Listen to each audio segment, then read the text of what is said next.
ఒక పల్లెటూరు ఇప్పుడిప్పుడే అభివృద్ధి చెందుతున్న ఊరు. 4 హైవే రోడ్లను ఆనుకొని ఉంటుంది. ఆ ఊరిలో అన్ని సౌకర్యాలు ఉన్నాయి. పోలీస్ స్టేషన్, మండలాఫీస్ అన్నీ ఉన్నాయి. ఇక మాల్స్ విషయానికి వస్తే సిటీలో ఉండే విధంగా పెద్ద పెద్ద మాల్స్ ఏమీ లేవు. కానీ షాపులు కూడా బాగానే ఉన్నాయి. ఆ ఊరిలో వైన్ షాప్ కూడా ఉంది. వైన్ షాప్ ఉన్న ఊరిలోకి చుట్టుపక్కల ఊళ్ళో వాళ్ళు రావడం పెద్ద వింతేమీ కాదు. అలాంటి రద్దీగా ఉండే ఊరిలో మండల ఆఫీస్‌లో ఉన్నత స్థాయిలో ఒక గవర్నమెంట్ ఎంప్లాయీగా నక్షత్ర మంచి పేరుని తెచ్చుకుంది. నక్షత్ర కోటీశ్వరుల ఇంట్లో పుట్టి పెరిగిన అమ్మాయి. నాన్నకు గారాల పట్టి. అమ్మ చనిపోయింది. కానీ తండ్రి నారాయణరావు గారు అన్నీ తానై పెంచి పెద్ద చేశాడు కూతురిని. బాబాయిలు, పిన్నులు, నానమ్మ, తాత అందరూ ఉన్నారు. కానీ నక్షత్ర జీవితంలో ఒక లోటు. తండ్రి అంటే చాలా ఇష్టం. కానీ అతనితో అన్ని విషయాలు చెప్పుకోలేదు కదా! ఎవరైనా ఏమైనా అంటే వాళ్ళకు ఎదురు తిరుగుతుంది. మాటకు మాట జవాబు ఇచ్చేస్తుంది. కానీ నారాయణరావు గారు కూతురులా కాదు. కాస్త భయస్థుడు. నలుగురితో నారాయణ అంటూ గొడవలకు దూరంగా ఉంటాడు. కూతురికి పెళ్లి వయసు వచ్చింది అని నారాయణరావు గారు పెళ్లి చేయాలనుకున్నారు. ఆయన కోరుకున్నట్టుగానే బంధువుల్లోనే ఒక అబ్బాయిని చూసి నక్షత్రకి పెళ్లి ఫిక్స్ చేశాడు. మొదట్లో నక్షత్ర పెళ్లికి అస్సలు ఒప్పుకోలేదు. కానీ తండ్రి బలవంతం మీద పెళ్లికి ఒప్పుకుంది. అందం, ఆస్తి, చదువు అన్నీ ఉన్నాయి. అసలు ఆమె గవర్నమెంట్ జాబ్ చేయాల్సిన అవసరం లేదు. వాళ్ళ ఇంట్లో పని వాళ్లకు ఇచ్చే జీతంతో పోలిస్తే ఆమె గవర్నమెంట్ జాబ్ పైన వచ్చే జీతం చాలా తక్కువ.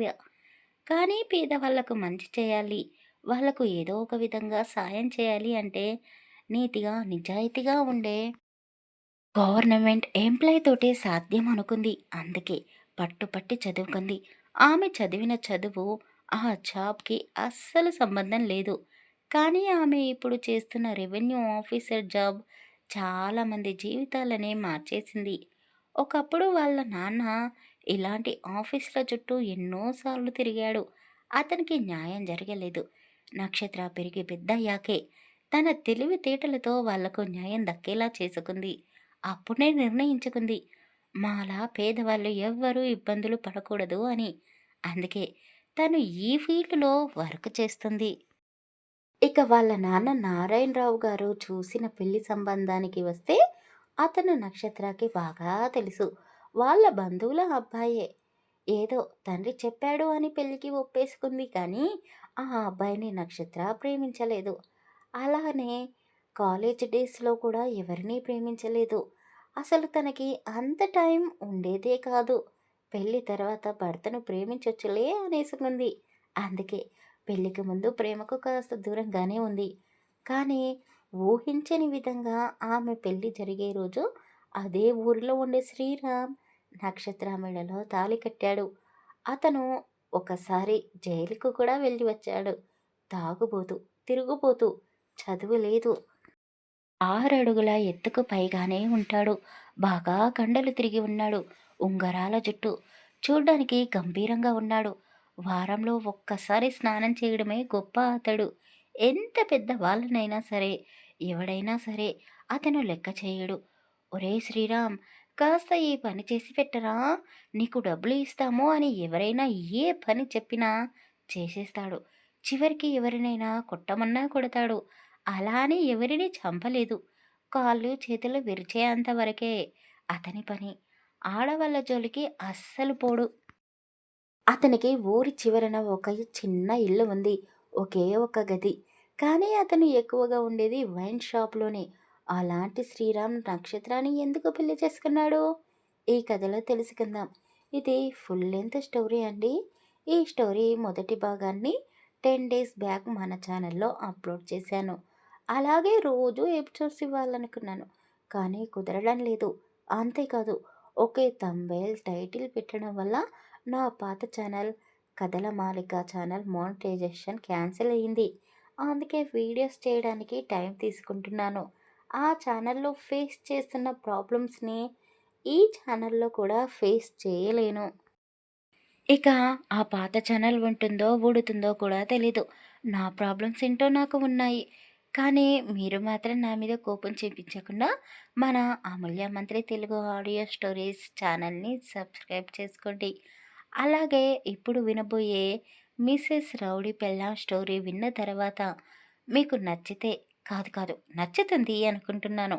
లైక్ చేయండి, కామెంట్ చేయండి. అలాగే మన ఛానల్‌ని తప్పకుండా సబ్స్క్రైబ్ చేసుకోండి. ఈ ఛానల్ అయినా సక్సెస్ అవ్వాలని నాతో పాటు మీరు కూడా కోరుకోండి. ఇక పూర్తి కథలోకి వెళ్ళిపోదామా? నక్షత్రకి పెళ్లి ఫిక్స్ అయినప్పటి నుండి శ్రీరామ్ ఊళ్ళోనే లేడు. 15 రోజుల నుండి జైల్లోనే ఉన్నాడు. జైలు నుండి విడుదల కాగానే నక్షత్రకి పెళ్ళి అని తెలుసుకున్నాడు. నన్ను జైలుకి పంపించి నక్షత్ర పెళ్లి చేసుకుని సంతోషంగా ఉంటుందా? అలా ఉండకూడదు అని శ్రీరామ్ అనుకున్నాడు. కోపం, పగ, ఆవేశం అన్నీ పెంచేసుకొని నేరుగా కళ్యాణ మండపానికి వచ్చేశాడు. వచ్చే దారిలో ఒక చెట్టు కింద ఉన్న అమ్మవారి మెడలోని పసుపు తాడిని కూడా తన వెంట తెచ్చుకున్నాడు. పెళ్లి కొడుకు పెళ్లి కూతురు జీలకర్ర బెల్లం పెట్టుకునే సమయంలో శ్రీరామ్ సడన్గా పెళ్లి మండపంలో ప్రత్యక్షమయ్యాడు. వీడేంటి ఇక్కడికి వచ్చాడు? జైలు నుండి ఎప్పుడు విడుదలయ్యాడు? అసలు ఎందుకు ఇక్కడికి వచ్చాడు? ఇప్పుడు ఏం జరగబోతుంది అని పెళ్ళికి వచ్చిన వాళ్ళందరూ ఆశ్చర్యపోతూ అలా చూస్తూ ఉండిపోయారు. ఎవరూ ఊహించని విధంగా శ్రీరామ్ అమ్మవారి మెడలో నుండి తెచ్చిన ఆ పసుపు తాడిని నక్షత్రం మెడలో కట్టేశాడు. అందరూ షాక్లోనే అలా ఉండిపోయారు. శ్రీరామ్ ఫోటోలు తీసే అబ్బాయి వైపు ఒక్క చూపు చూడగానే వాడు హడలిపోయాడు. ఒరేయ్, తీయరా ఫోటో అని చెప్పి అందరి ముందే నక్షత్ర పెదాలపైన ముద్దు పెట్టాడు. ఒరేయ్, ఎలా తీసావురా ఫోటో? నువ్వు ఏం చేసావో నాకు తెలియదు. 5 నిమిషాల్లో ఇప్పుడు నేను ముద్దు పెట్టిన ఫోటోలని నువ్వు పాంప్లెట్ లాగా చేసి ఊరంతా అతికించి పెట్టాలి అని శ్రీరామ్ చెప్పేసరికి ఆ ఫోటోలు తీసే అబ్బాయి భయపడిపోయాడు. ఎంతైనా శ్రీరామ్ ఒక రౌడీ కదా, అతనికి ఎదురెళ్తే కాళ్ళు చేతులు విరిచేస్తాడు అని ఆ అబ్బాయికి కూడా బాగా తెలుసు. అతనికి కూడా అదే ఊరు కాబట్టి అలాగే అన్నా, నువ్వు చెప్పినట్టే చేస్తాను అని చెమటలను తుడుచుకుంటూ పరిగెత్తుకుంటూ అతని స్టూడియోకి వెళ్ళిపోయాడు. శ్రీరామ్ నక్షత్ర వైపు కోపంగా చూస్తూ, తండ్రి కూతురు ఇద్దరూ కలిసి నన్ను విధవని చేశారు కదా, నాతో మంచిగా ఉంటూనే నన్నే జైలుకు పంపించారు. నేను మీ ఇద్దరిని వదిలిపెడతాను అనుకుంటున్నారు కదూ, అస్సలు వదిలిపెట్టాను. పెళ్లి చేసుకొని సంతోషంగా ఉండాలనుకున్నావు కదా, ఇప్పుడు చేసుకోవే పెళ్ళి. వీడు నీ మెడలో తాళి కట్టినా, వాడు కట్టిన తాళి కంటే ముందే నేను నీ మెడలో తాళి కట్టాను. నీకు అది పదే పదే గుర్తుకు వస్తుంది. నిన్ను వీడు ముట్టుకొని కాపురం చేస్తే నేను నీకు పెట్టిన ఈ ముద్దే గుర్తుకు వస్తుంది. ఇప్పుడు నీకు ముద్దు పెట్టిన ఫొటోస్ని మన ఊరంతా మండలమంతా అంతెందుకు జిల్లా అంతా పాకిపోయేలా పాంప్లెట్లు గోడలకి అతికించేస్తాను. ఇప్పటి వరకు తెలుసా, నువ్వు బతికినంత కాలం కాదు, నీకు పిల్లలు పుట్టిన తర్వాత కూడా మన ఫోటోలు గోడలకి అతుక్కొని ఉంటాయి. ఇది నేను నీకు వేస్తున్న శిక్ష అంటూ శ్రీరామ్ గర్వంగా కాలర్ ఎగరేసుకొని అక్కడి నుండి వెళ్ళిపోయాడు. అక్కడికి వచ్చిన వాళ్ళందరూ ఏదేదో మాట్లాడేసుకుంటున్నారు. ఈ పిల్లవాడితో రాసుకు పూసుకొని తిరిగింది. ఇది వాడికి ఏం చూపించిందో వాడు దీన్ని వదలలేకపోతున్నాడు. అందుకే అంత ధైర్యంగా ఆ పసుపు తాడిని తన మెడలో కట్టాడు. ఇప్పుడు ఆ తాడిని తీసి అవతల పడేసి ఈ అబ్బాయిని పెళ్లి చేసుకుంటుందా? వాడితో చెయ్యించుకొని చాటుగా కులికి వచ్చిన ఈ ఆడదాన్ని ఇప్పుడు ఈ అమాయకుడు పెళ్లి చేసుకుంటాడా? ఏంటో ఈ సమాజం ఎటుపోతుందో, ఎవరిని నమ్మలేకపోతున్నాం. నిన్న మొన్నటిదాకా మంచిదానిలా మనందరి మధ్య తిరిగింది. ఇప్పుడిప్పుడే తెలుస్తుంది ఈవిడ గారు ఎలాంటిదో అని అని అందరూ చెవులు కొరుక్కుంటూ ఉన్నారు. నక్షత్రాన్ని పెళ్లి చేసుకోవాలనుకున్న పెళ్లి కొడుకు ఆమె ముందు వచ్చి నిలబడి, ఇప్పుడు నన్ను ఏం చేయమంటావు అని ప్రశ్నించాడు. నక్షత్ర మౌనంగా నిలబడి ఉంది. పెళ్లి కొడుకు వాళ్ళ అమ్మ నాన్న ఒకవైపు నుండి నక్షత్రాన్ని అనరాని మాటలు అంటూనే ఉన్నారు. మా పరువంతా తీశావు. నేను ముందు నుంచి చెప్తూనే ఉన్నాను. మా వాడికి జాబ్ చేసుకునే అమ్మాయి నీలాంటి పొగరబోతూ ఒకరికి భార్యగా, ఒక ఇంటికి కోడలిగా సెట్ అవ్వదు అని. కానీ వాడు వినలేదు. కొడుకు ఇష్టపడ్డాడు కదా అని మనసుకు కాస్త నచ్చ చెప్పుకున్నాము. కానీ మీ నానమ్మ వాళ్ళ పేరు, పలుకుబడి, వాళ్ళ మంచితనం గురించి విన్న తర్వాత నిన్ను మా ఇంటి కోడలుగా చేసుకోవడానికి మనస్ఫూర్తిగానే ఒప్పుకున్నాను. మీ నానమ్మ వాళ్ళతో నువ్వు, మీ నాన్న కలిసి ఉండరు అని తర్వాత తెలిసింది. కానీ కుటుంబం అన్న తర్వాత ఏవో మనస్పర్ధాలు వస్తాయి కదా! అలాగే మీ మధ్య కూడా ఏవో చిన్న చిన్న గొడవలు ఉన్నాయి అనుకున్నాను. కానీ నీలా క్యారెక్టర్ లేని పిల్లని ఎవరు ఇంట్లో పెట్టుకోరు కదా! ఆ దేవుడి దయ వల్ల నీతో నా కొడుకు పెళ్లి జరగలేదు. లేదంటే పెళ్లి తర్వాత ఇంకా ఎన్ని ఆటలు ఆడేదానివో. వామ్మో! తలుచుకుంటేనే గుండె ఆగిపోయేంత పనవుతుంది. ఇంకా ఇక్కడే నిలబడి ఇప్పుడు నన్నేం చేయమంటావు అని దాన్నడుగుతావేంటిరా? అన్నీ మూసుకొని పద అని పెళ్ళికొడుకు తల్లి నక్షత్రాన్ని ఎన్నో మాటలు అనేసి కొడుకు చెయ్యి పట్టుకొని అక్కడి నుండి వెళ్ళిపోయింది. అక్కడికి వచ్చిన బంధువులందరూ కూడా ఒక్కొక్కరుగా వెళ్ళిపోతున్నారు. వెళ్ళేవాళ్ళు మామూలుగా వెళ్తే పర్వాలేదు. కానీ క్షణం ముందు వరకు నక్షత్ర గురించి గొప్పగా మాట్లాడిన వాళ్ళే ఇప్పుడు అసహ్యంగా మాట్లాడుతున్నారు. అలాంటి అవమానం నక్షత్ర ఎప్పుడు ఫేస్ చేయలేదు. ఆమె కళ్ళల్లో నుండి కన్నీళ్ళు ఏకధాటిగా వస్తూనే ఉన్నాయి. ఎంత పెద్ద సమస్య వచ్చినా సరే ధైర్యంగా ఉండే నక్షత్ర ఒక్కసారిగా కుప్పకూలిపోయింది. కూతురు పరిస్థితిని చూసిన నారాయణ అలాగే నేలవాలిపోయాడు. నాన్నా అంటూ గట్టిగా అరుస్తూ 2 అడుగుల దూరంలో ఉన్న తండ్రి దగ్గరికి వెళ్ళింది. అతను కూతురి ఒడిలో తల పెట్టుకొని ఆమెనే చూస్తూ కన్నీళ్లను బయటికి వదిలేస్తూ అలాగే రెప్పలు మూసేశాడు. నక్షత్ర షాక్లో ఉండిపోయింది. నాన్న అని పిలవడానికి కూడా ఆమెకు మాట రావడం లేదు. కానీ కళ్యాణ మండపంలో పనిచేసే వాళ్ళు వెంటనే నారాయణ గారిని దగ్గరలో ఉండే హాస్పిటల్కి తీసుకుని వెళ్ళారు. నారాయణని చెక్ చేసిన డాక్టర్ గారు 1 గంట తర్వాత నక్షత్రాన్ని కలిశాడు. ఒక్క క్షణం లేట్ అయినా మీ నాన్నగారు ప్రాణాలతో ఉండేవారు కాదు. ఇది ఫస్ట్ టైం ఆయనకు స్ట్రోక్ వచ్చింది. ఎందుకో అతను చాలా బాధపడుతున్నాడు. అతని గుండె చాలా వీక్గా ఉంది. మామూలుగా అయితే 2-3 ఛాన్సెస్ ఉంటాయి ఇలాంటి కేసెస్లో. కానీ మీ నాన్నగారి విషయంలో అలా లేదు. ఆయనకు మళ్ళీ ఇలాంటి పరిస్థితి రాకూడదు. ఒకవేళ ఈరోజు జరిగినట్టే మళ్ళీ రిపీట్ అయితే ఆయన బ్రతకడం చాలా కష్టం అని డాక్టర్ గారు ఉన్నది ఉన్నట్టుగా నక్షత్రకి క్లియర్గా ఎక్స్ప్లెయిన్ చేసి చెప్పాడు. ఆమె ఆలోచనలో పడింది. డాక్టర్ గారికి థ్యాంక్స్ చెప్పింది. కొద్దిసేపు బయట కూర్చొని గట్టిగా ఊపిరి పీల్చుకుంది. మెడికల్ షాప్ దగ్గరికి వెళ్ళి వాళ్ళ నాన్నకి సంబంధించిన మెడిసిన్స్ అన్నీ తీసుకొని ఒక వాటర్ బాటిల్ కూడా తీసుకుంది. ఆ వాటర్ని తాగి అలాగే ఆమె మొహం కూడా కడుక్కుంది.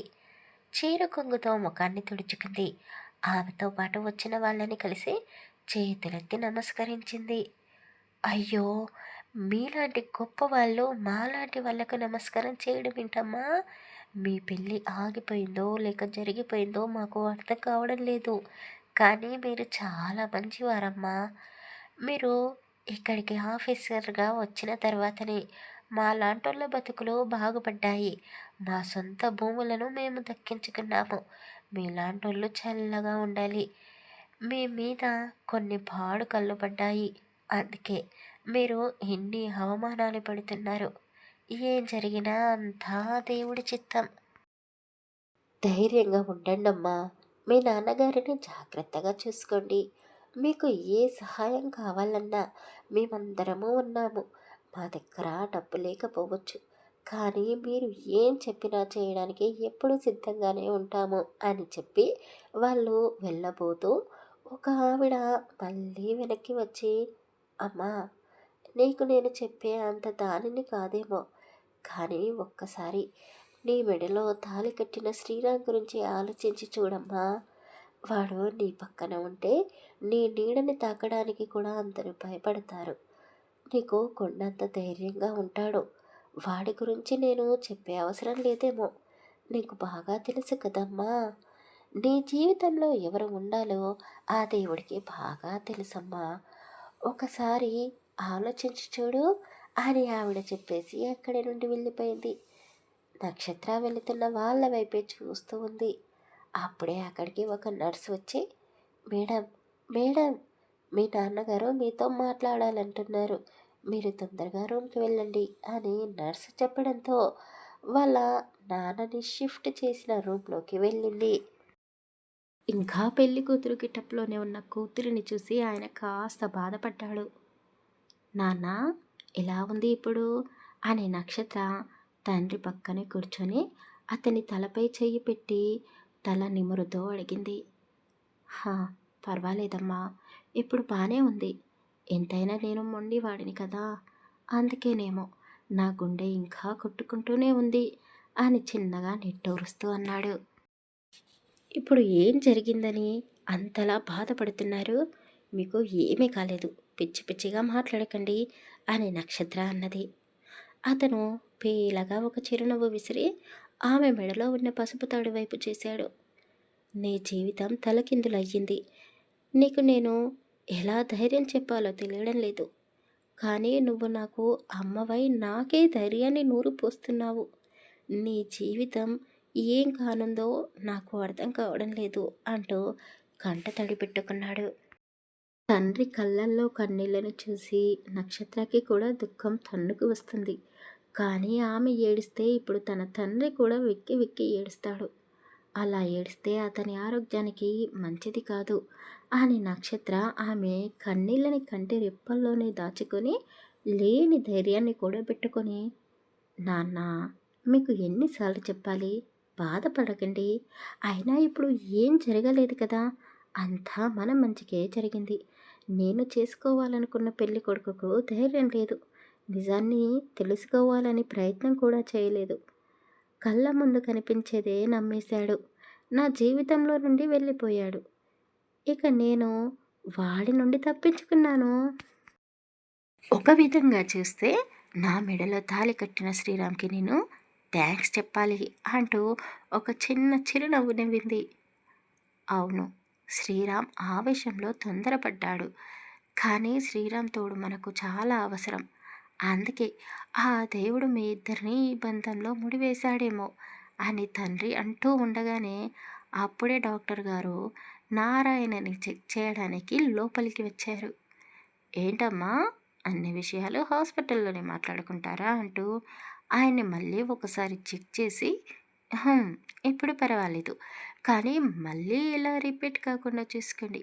మంచి ఫుడ్, డైట్, రెగ్యులర్ చెకప్ అన్నీ జాగ్రత్తగా చూసుకోండి. ఇక మీరు ఇంటికి వెళ్ళవచ్చు" అని కూడా చెప్పాడు. నక్షత్ర బిల్స్ అన్నీ క్లియర్ చేసి తండ్రికి కావాల్సిన మెడిసిన్స్ అన్నీ తీసుకొని ఒంటరిగా ఎవరి తోడు లేకుండా తండ్రిని తీసుకొని ఇంటికి బయలుదేరింది. ఇంటి ముందు వేసిన పచ్చటి పందిరి ఆమెను వెక్కిరిస్తున్నట్టుగా అనిపించింది. నక్షత్రాన్ని నారాయణ గారిని చూడగానే ఆ ఇంట్లో పనిచేసే వాళ్ళు పరుగు పరుగున వాళ్ళ దగ్గరికి వచ్చారు. అయ్యగారు, ఇప్పుడు ఎలా ఉంది? అమ్మ, డాక్టర్ గారు ఏమన్నారు అని కుశల ప్రశ్నలు అడిగారు. వాళ్ళందరికీ సమాధానం చెప్తూనే తండ్రికి వేడి నీళ్లు పెట్టించి ఆయనని ఫ్రెష్ అవ్వమని చెప్పి వేడి వేడిగా ఆయన కోసం ఫుడ్ ప్రిపేర్ చేసింది. ఇంట్లో పని వాళ్ళతో సహా నారాయణ కూడా కాస్త ఆశ్చర్యంగానే నక్షత్రాన్ని గమనిస్తూనే ఉన్నారు. ఆమె నార్మల్గానే ఉంది, కాదు కాదు, ఉన్నట్టుగా వాళ్ళ ముందు నటిస్తుంది. అది వాళ్ళందరికీ అర్థమవుతుంది. కానీ ఆమెని కదిలించలేకపోతున్నారు. ఆమె చెప్పినట్టుగానే అందరూ తలాడిస్తున్నారు. ఏంటమ్మా నక్షత్ర, వచ్చినప్పటి నుండి చూస్తున్నాను, బాగా హడావిడి చేస్తున్నావు. నేను ఫ్రెష్ అయ్యి వచ్చాను, మరి నువ్వు ఫ్రెష్ అవ్వవా అని తండ్రి అడగడంతో ఆమె తన ఒంటిపైన ఉన్న బట్టలను చూసుకుంది. అయ్యో నాన్న, ముందు మీరు పూజన చేయండి, డాక్టర్ గారు చెప్పింది మర్చిపోయారా? అన్నీ టైం ప్రకారం జరగాల్సిందే, వేడి వేడిగా ఉన్నాయి. ముందు మీరు తిన్న తర్వాత ట్యాబ్లెట్స్ వేసుకున్న తర్వాత అప్పుడు నేను ప్రశాంతంగా ఫ్రెష్ అవుతాను అని చెప్పింది. అతను ఏమీ మాట్లాడకుండా కూతురు పెట్టిన ఫుడ్ని ఉఫ్ ఉఫ్ అని ఊదుతూ మొదటి ముద్ద నక్షత్ర నోటి దగ్గర పెట్టాడు. నాన్న, అది నేను ఇప్పుడే అని ఆమె ఏదో చెప్పబోతూ ఉండగానే, ముందు నువ్వు తింటేనే నేను తింటాను అని ఆయన మొండికేశాడు. ఇక తప్పదు అన్నట్టుగా తండ్రి తినిపిస్తూ ఉంటే బలవంతంగా నోరు తెరిచింది. కానీ గొంతులోకి పోకుండా ఆమెకు కుటక వేయడం కష్టంగా ఉంది. అతను కూడా ఎక్కువ బలవంతం చేయలేదు. కూతురికి తినిపించి ఆయన కూడా తినేశాడు. టాబ్లెట్స్ వేసుకుని హాయిగా పడుకున్నాడు. అప్పటికే చీకటి పడడంతో పనివాళ్ళు కూడా వాళ్ళ క్వార్టర్స్లోకి వెళ్ళిపోయారు. ఇల్లంతా నిశ్శబ్దంగా ఉంది. నక్షత్ర ఆమె గదిలోకి వెళ్ళి అద్దం ముందు నిలబడి ఆమెని కింది నుండి పై వరకు ఒక్కసారి చేసుకొని వాష్రూంలోకి వెళ్ళి షవర్ ఆన్ చేసి గుండెల్లో దాచుకున్న బాధనంతా కన్నెల రూపంలో బయటికి రానించింది. ఎందుకు శ్రీరామ్ నన్ను అపార్థం చేసుకున్నావు? నేను నిన్ను ఎంతగానో నమ్మాను. నువ్వు అందరి ముందు నన్ను నవ్వుల పాలు చేస్తావని నేను అస్సలు ఊహించుకోలేదు అంటూ గట్టిగా ఏడ్చేసింది. ఆమె ఏడుస్తూ ఉన్న శబ్దాలు నారాయణ గదిలోకి కూడా వినిపిస్తున్నాయి. ఆమె బాధ తీరేలా ఏడవని అని ఆయన గదిలో నుండి బయటికి రాలేదు. మరుసటి రోజు నక్షత్ర కాస్త ఆలస్యంగా నిద్రలేచింది. తొందరగా ఫ్రెష్ అయ్యి గదిలో నుండి బయటికి వచ్చింది. నాన్నా నాన్నా అని పిలుస్తూనే తండ్రి గదిలోకి వెళ్ళబోతూ ఉండగా బయట గార్డెన్లో నవ్వుల శబ్దాలు వినిపించాయి. ఆమె ఆశ్చర్యంగా గార్డెన్ వైపు వెళ్ళింది. అప్పటికే నారాయణ గారు నిద్ర లేవడం అయిపోయింది. డాక్టర్ గారు చెప్పినట్టు యోగా ఎక్సర్సైజ్లు చేయడం కూడా అయిపోయింది. పని వాళ్ళతో కలిసి జ్యూస్ తాగుతూ కబుర్లులో మునిగిపోయి ఉన్న అతను నక్షత్రాన్ని చూసి, అమ్మా నక్షత్ర, నా గురించి టెన్షన్ పడకు. నన్ను నేను చూసుకోగలను.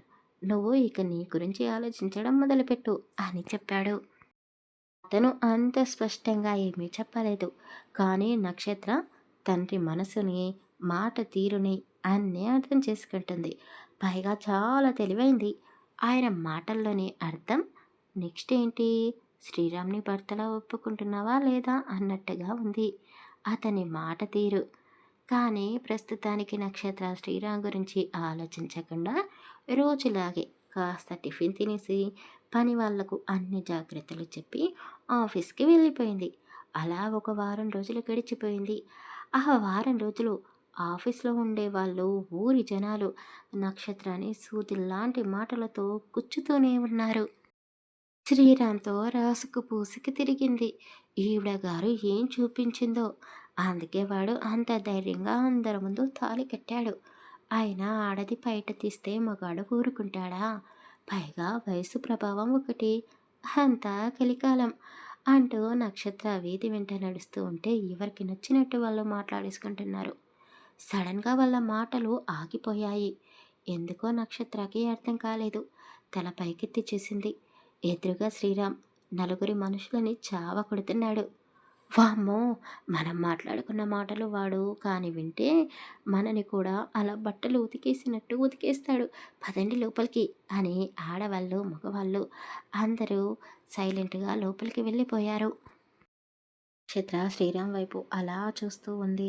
నిజమే, నాన్న చెప్పినట్టు శ్రీరామ్ నా పక్కనే ఉంటే నాకు కొండంత ధైర్యంగా ఉంటుంది అని మనసులో అనుకుంటూ ఉండగానే అప్పుడే అక్కడికి నక్షత్ర వాళ్ళ బాబాయిలు వచ్చారు.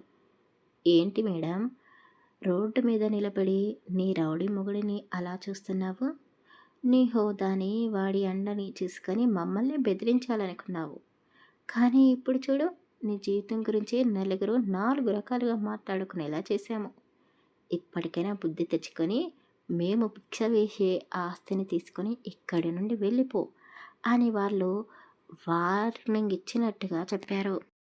ఒకప్పుడు నక్షత్ర వాళ్ళ ముఖం మీద చిటిక వేసి చూపుడు వేలు చూపిస్తూ ధైర్యంగా మాటకు మాట సమాధానం చెప్పేది. కానీ ఇప్పుడు అలా చేయలేకపోతుంది. అందుకే వాళ్ళు చెప్పేది మౌనంగా వినడం తప్ప ఏమీ చేయలేకపోయింది. శ్రీరామ్ ఆ నలుగురు మనుషులను కొట్టి కొట్టి అలసిపోయాడు. వాళ్ళు శ్రీరామ్ చేతుల్లో దెబ్బలు తిని ఇక చాలురా బాబు అని దండం పెట్టుకుంటూ అక్కడి నుండి పారిపోయారు. అతను నక్షత్ర వైపు చూశాడు. ఆమె కూడా అతన్నే చూస్తూ ఉంది. ఆమె కళ్ళు అతన్ని దగ్గరికి రమ్మన్నట్టుగా పిలుస్తున్నాయి. కానీ అతను ఆమెను పట్టించుకోకుండా అక్కడి నుండి వెళ్ళిపోయాడు. నక్షత్ర బాబాయిలు ఆ దృశ్యాన్ని చూసి నవ్వుకున్నారు. వాడు ఇక నీ దరిదాపుల్లోకి కూడా రాడు.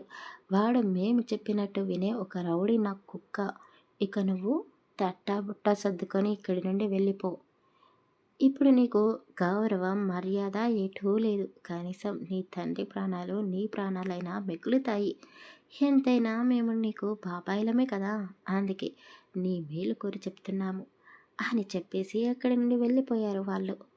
నక్షత్ర ఆ రోజు డ్యూటీ పూర్తి చేసుకొని స్కూటీ డ్రైవ్ చేసుకుంటూ ఇంటికి వచ్చేసింది. రాత్రి తండ్రి గదిలోకి వెళ్ళి అతనికి టాబ్లెట్స్ వేసిన తర్వాత, నాన్న, నేను ఒక నిర్ణయం తీసుకున్నాను అని ఆమె తీసుకున్న నిర్ణయాన్ని తండ్రితో చెప్పింది. అతను ఆమె తలపై చెయ్యి పెట్టి, మీ అమ్మ నీ చిన్నప్పుడే చనిపోయింది. నిన్ను ఎలా పెంచాలో నాకు అర్థం కాలేదు. కానీ నువ్వే నాకు అమ్మవై నన్ను జాగ్రత్తగా చూసుకున్నావు. నీకున్న ధైర్యం నాకు కాస్త కూడా లేదమ్మా. లేకపోతే మనం ఇప్పుడు ఈ పరిస్థితిలో ఉండేవాళ్ళం కాదు. నీ జీవితాన్ని పండించుకుంటున్నా అంటున్నావు. నాకు సంతోషంగానే ఉంది. కానీ ఇప్పుడు నువ్వు వెళుతున్న దారి పొడవునా ముళ్ళే ఉన్నాయి. జాగ్రత్తగా అడుగు వేయాలి అని చెప్పాడు. నాన్న, మీరే చెప్పారు కదా, ఎక్కువ పండ్లు ఇచ్చే చెట్లనే రాళ్లతో కొడతారు అని. పాపం నాన్న, అమాయక జనాలు మనిషిని నమ్మడం లేదు. మనిషి నీడని నమ్ముతున్నారు. ఆ నీడ కూడా మన కళ్ళని మోసం చేస్తుంది. వీళ్ళకి నేను న్యాయం చేయాలనుకుంటున్నాను. ఖచ్చితంగా చేస్తాను. ఇక మీరు చెప్తున్న ఆ ముళ్ళబాటలో నడవాలి అంటే ముందు ఒక్కొక్క ముళ్ళని వేరి తీయాలి కదా. ఆ తర్వాత పిల్లబాట ఏర్పడుతుంది. నాకు నా మీద నమ్మకం ఉంది నాన్న. మీరు నన్ను నమ్మండి. కానీ మిమ్మల్ని నేను ఒంటరిగా వదిలేసి అక్కడికి వెళ్ళలేను. సిటీలో ఉండే నా ఫ్రెండ్ ఒకతను ట్రావెల్ ఏజెన్సీ. అతను అన్ని పుణ్యక్షేత్రాలకి టూర్ ప్లాన్ చేశాడంట. మిమ్మల్ని నేను ఎవరి దగ్గర వదిలిపెట్టి వెళ్ళలేను. మన పని వాళ్ళని తీసుకొని తెల్లవారుజామున మీరు సిటీకి బయలుదేరి వెళ్ళిపోండి. నా ఫ్రెండ్ మిమ్మల్ని జాగ్రత్తగా చూసుకుంటాడు. అలాగే డాక్టర్స్ కూడా వెంబడే ఉంటారు కాబట్టి నేను ఎలాంటి టెన్షను పడను. మీరు హాయిగా ఈ 3 నెలలు అన్ని పుణ్యక్షేత్రాలని దర్శించుకొని రండి అని చెప్పింది. సరే అమ్మా, ఇక్కడే ఉండి నీకు నేను భారం కాలేను. నువ్వు చెప్పినట్టుగానే వెళ్తాను. నా గురించి అస్సలు కంగారు పడకు అని చెప్పాడు. నక్షత్ర చెప్పినట్టుగానే నారాయణ గారు పని వాళ్ళతో కలిసి బ్రహ్మ ముహూర్తానికి నిద్రలేచి నక్షత్రకి వీడ్కోలు చెప్పేసి సిటీకి బయలుదేరిపోయాడు. తండ్రిని సేఫ్ ప్లేస్కి పంపించాను అని కాస్త సంతోషపడింది నక్షత్ర. పూర్తిగా తెల్లవారిపోయింది. స్నానం చేసుకొని చక్కగా రెడీ అయ్యి ఇల్లంతా తిరిగి ఇంటికి తాళం వేసుకొని ఆఫీస్కి వెళ్ళి 2 రోజులు లీవ్ పెట్టేసి గుడికి వెళ్ళింది. గుడిలో చాలాసేపు కూర్చొని ఆలోచించింది. బాగా ఆలోచించింది. సాయంత్రం కావస్తుంది. మబ్బులు పట్టాయి. వర్షం పడేలా ఉంది. గుడి తలుపులు కూడా మూసే సమయమైంది. సన్నగా వర్షపు జల్లు మొదలైంది. ఆ వర్షంలో తడుస్తూనే నక్షత్ర శ్రీరామ్ ఇంటి వైపు అడుగులు వేసింది. ఊరికి దూరంగా చుట్టూ పొడవాటి చెట్ల మధ్యలో ఉంది అతని ఇల్లు. చుట్టుపక్కల 10 అడుగుల దూరంలో ఏవో 1, 2 ఇండ్లు తప్ప పెద్దగా ఏమీ ఇండ్లు లేవు అక్కడ. అది ఒకే ఒక్క గది. బయట నిలబడి ఉంది నక్షత్ర. ఆమెని చూసి ఒక ముసలావిడ శ్రీరామ్ డోర్ని గట్టిగా కొట్టింది. ఒరేయ్, నక్షత్రమ్మ గారు వచ్చారా? బయటే నిలబడి ఉన్నారు. తొందరగా రారా, వర్షం పడుతుంది అని గట్టిగా అరిచి చెప్పడంతో శ్రీరామ్ అలవాటులో పొరపాటుగా గొడుగు పట్టుకొని డోర్ తెరిచి బయటకు వచ్చాడు. ఏంటమ్మా అని కంగారుగా అడగబోతూ ఉన్న అతనికి మళ్ళీ ఏదో గుర్తుకు రావడంతో కోపంగా ముఖం పెట్టుకొని, ఏంటి, దారి తప్పి ఇటు వచ్చారు అని గంభీరంగా అడిగాడు. దారి తప్పేమీ రాలేదు. దారి వెతుక్కుంటేనే వచ్చాను అని చెప్పింది ఆమె. ఏంటి అని అర్థం కాక అడిగాడు. అక్కడే ఉన్న ముసలావిడ చలికి వణికిపోతూ, ఒరేయ్, ముందు ఆ మేడం గారిని లోపలికి తీసుకుని రారా బాబు, ఇంట్లో కూర్చొని మాట్లాడుకుందాం అని చెప్పేసి శ్రీరామ్ గదిలోకి వెళ్ళింది. అక్కడే ఉన్న కట్టెల పొయ్యిని వెలిగించి చలి కాచుకుంటూ కూర్చుంది. ఏంటి, జరిగిన అవమానం సరిపోలేదా? మళ్ళీ ఇక్కడికి ఎందుకు వచ్చావు అని శ్రీరామ్ మళ్ళీ కాస్త గట్టిగానే గర్జించాడు. ఆమె కూడా అంతగా గట్టిగా అతనికి వినబడేలా సమాధానం ఇచ్చింది. నువ్వు గొడవ పడడానికే వచ్చావని అర్థమవుతుంది. ముందు ఇక్కడి నుండి వెళ్ళిపో అని అతను చెప్పాడు. ఎక్కడికి? ఎక్కడికి వెళ్ళను. నేను ఇప్పటి నుండి ఇక్కడే ఉంటాను. నీ ఇంట్లోనే ఉంటాను, నీ భార్యగా అని చెప్పింది. ఏంటి, నా ఇంట్లో నా భార్యగా ఉంటావా? మీ నాన్న గుండెపోటుతో 2 రోజులు హాస్పిటల్లో ఉన్నాడని విన్నాను. కానీ నీకు చిన్న మెదడు కాస్త చితికినట్టుంది. నాతో ఆటలాడుకున్నది చాలు, ఇక వెళ్ళు ఇక్కడి నుండి అని చెప్పి లోపలికి వెళ్ళిపోయాడు.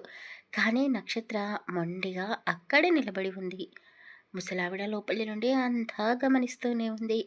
ఒరేయ్, ఆ పిల్ల బయటే ఉంది, వర్షం పడుతుంది, లోపలికి తీసుకుని రారా, ఏదైనా ఉంటే నలుగురిని పిలిచి పంచాయతీ పెట్టిస్తాను, ముందు వెళ్ళు తీసుకురా అని ఆ ముసలావిడ ఎంతగానో బతిమాలి చెప్పింది.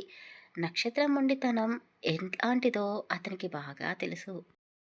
ఇక తప్పేలా లేదు అని ఆమెని లోపలికి రమ్మని పిలిచాడు.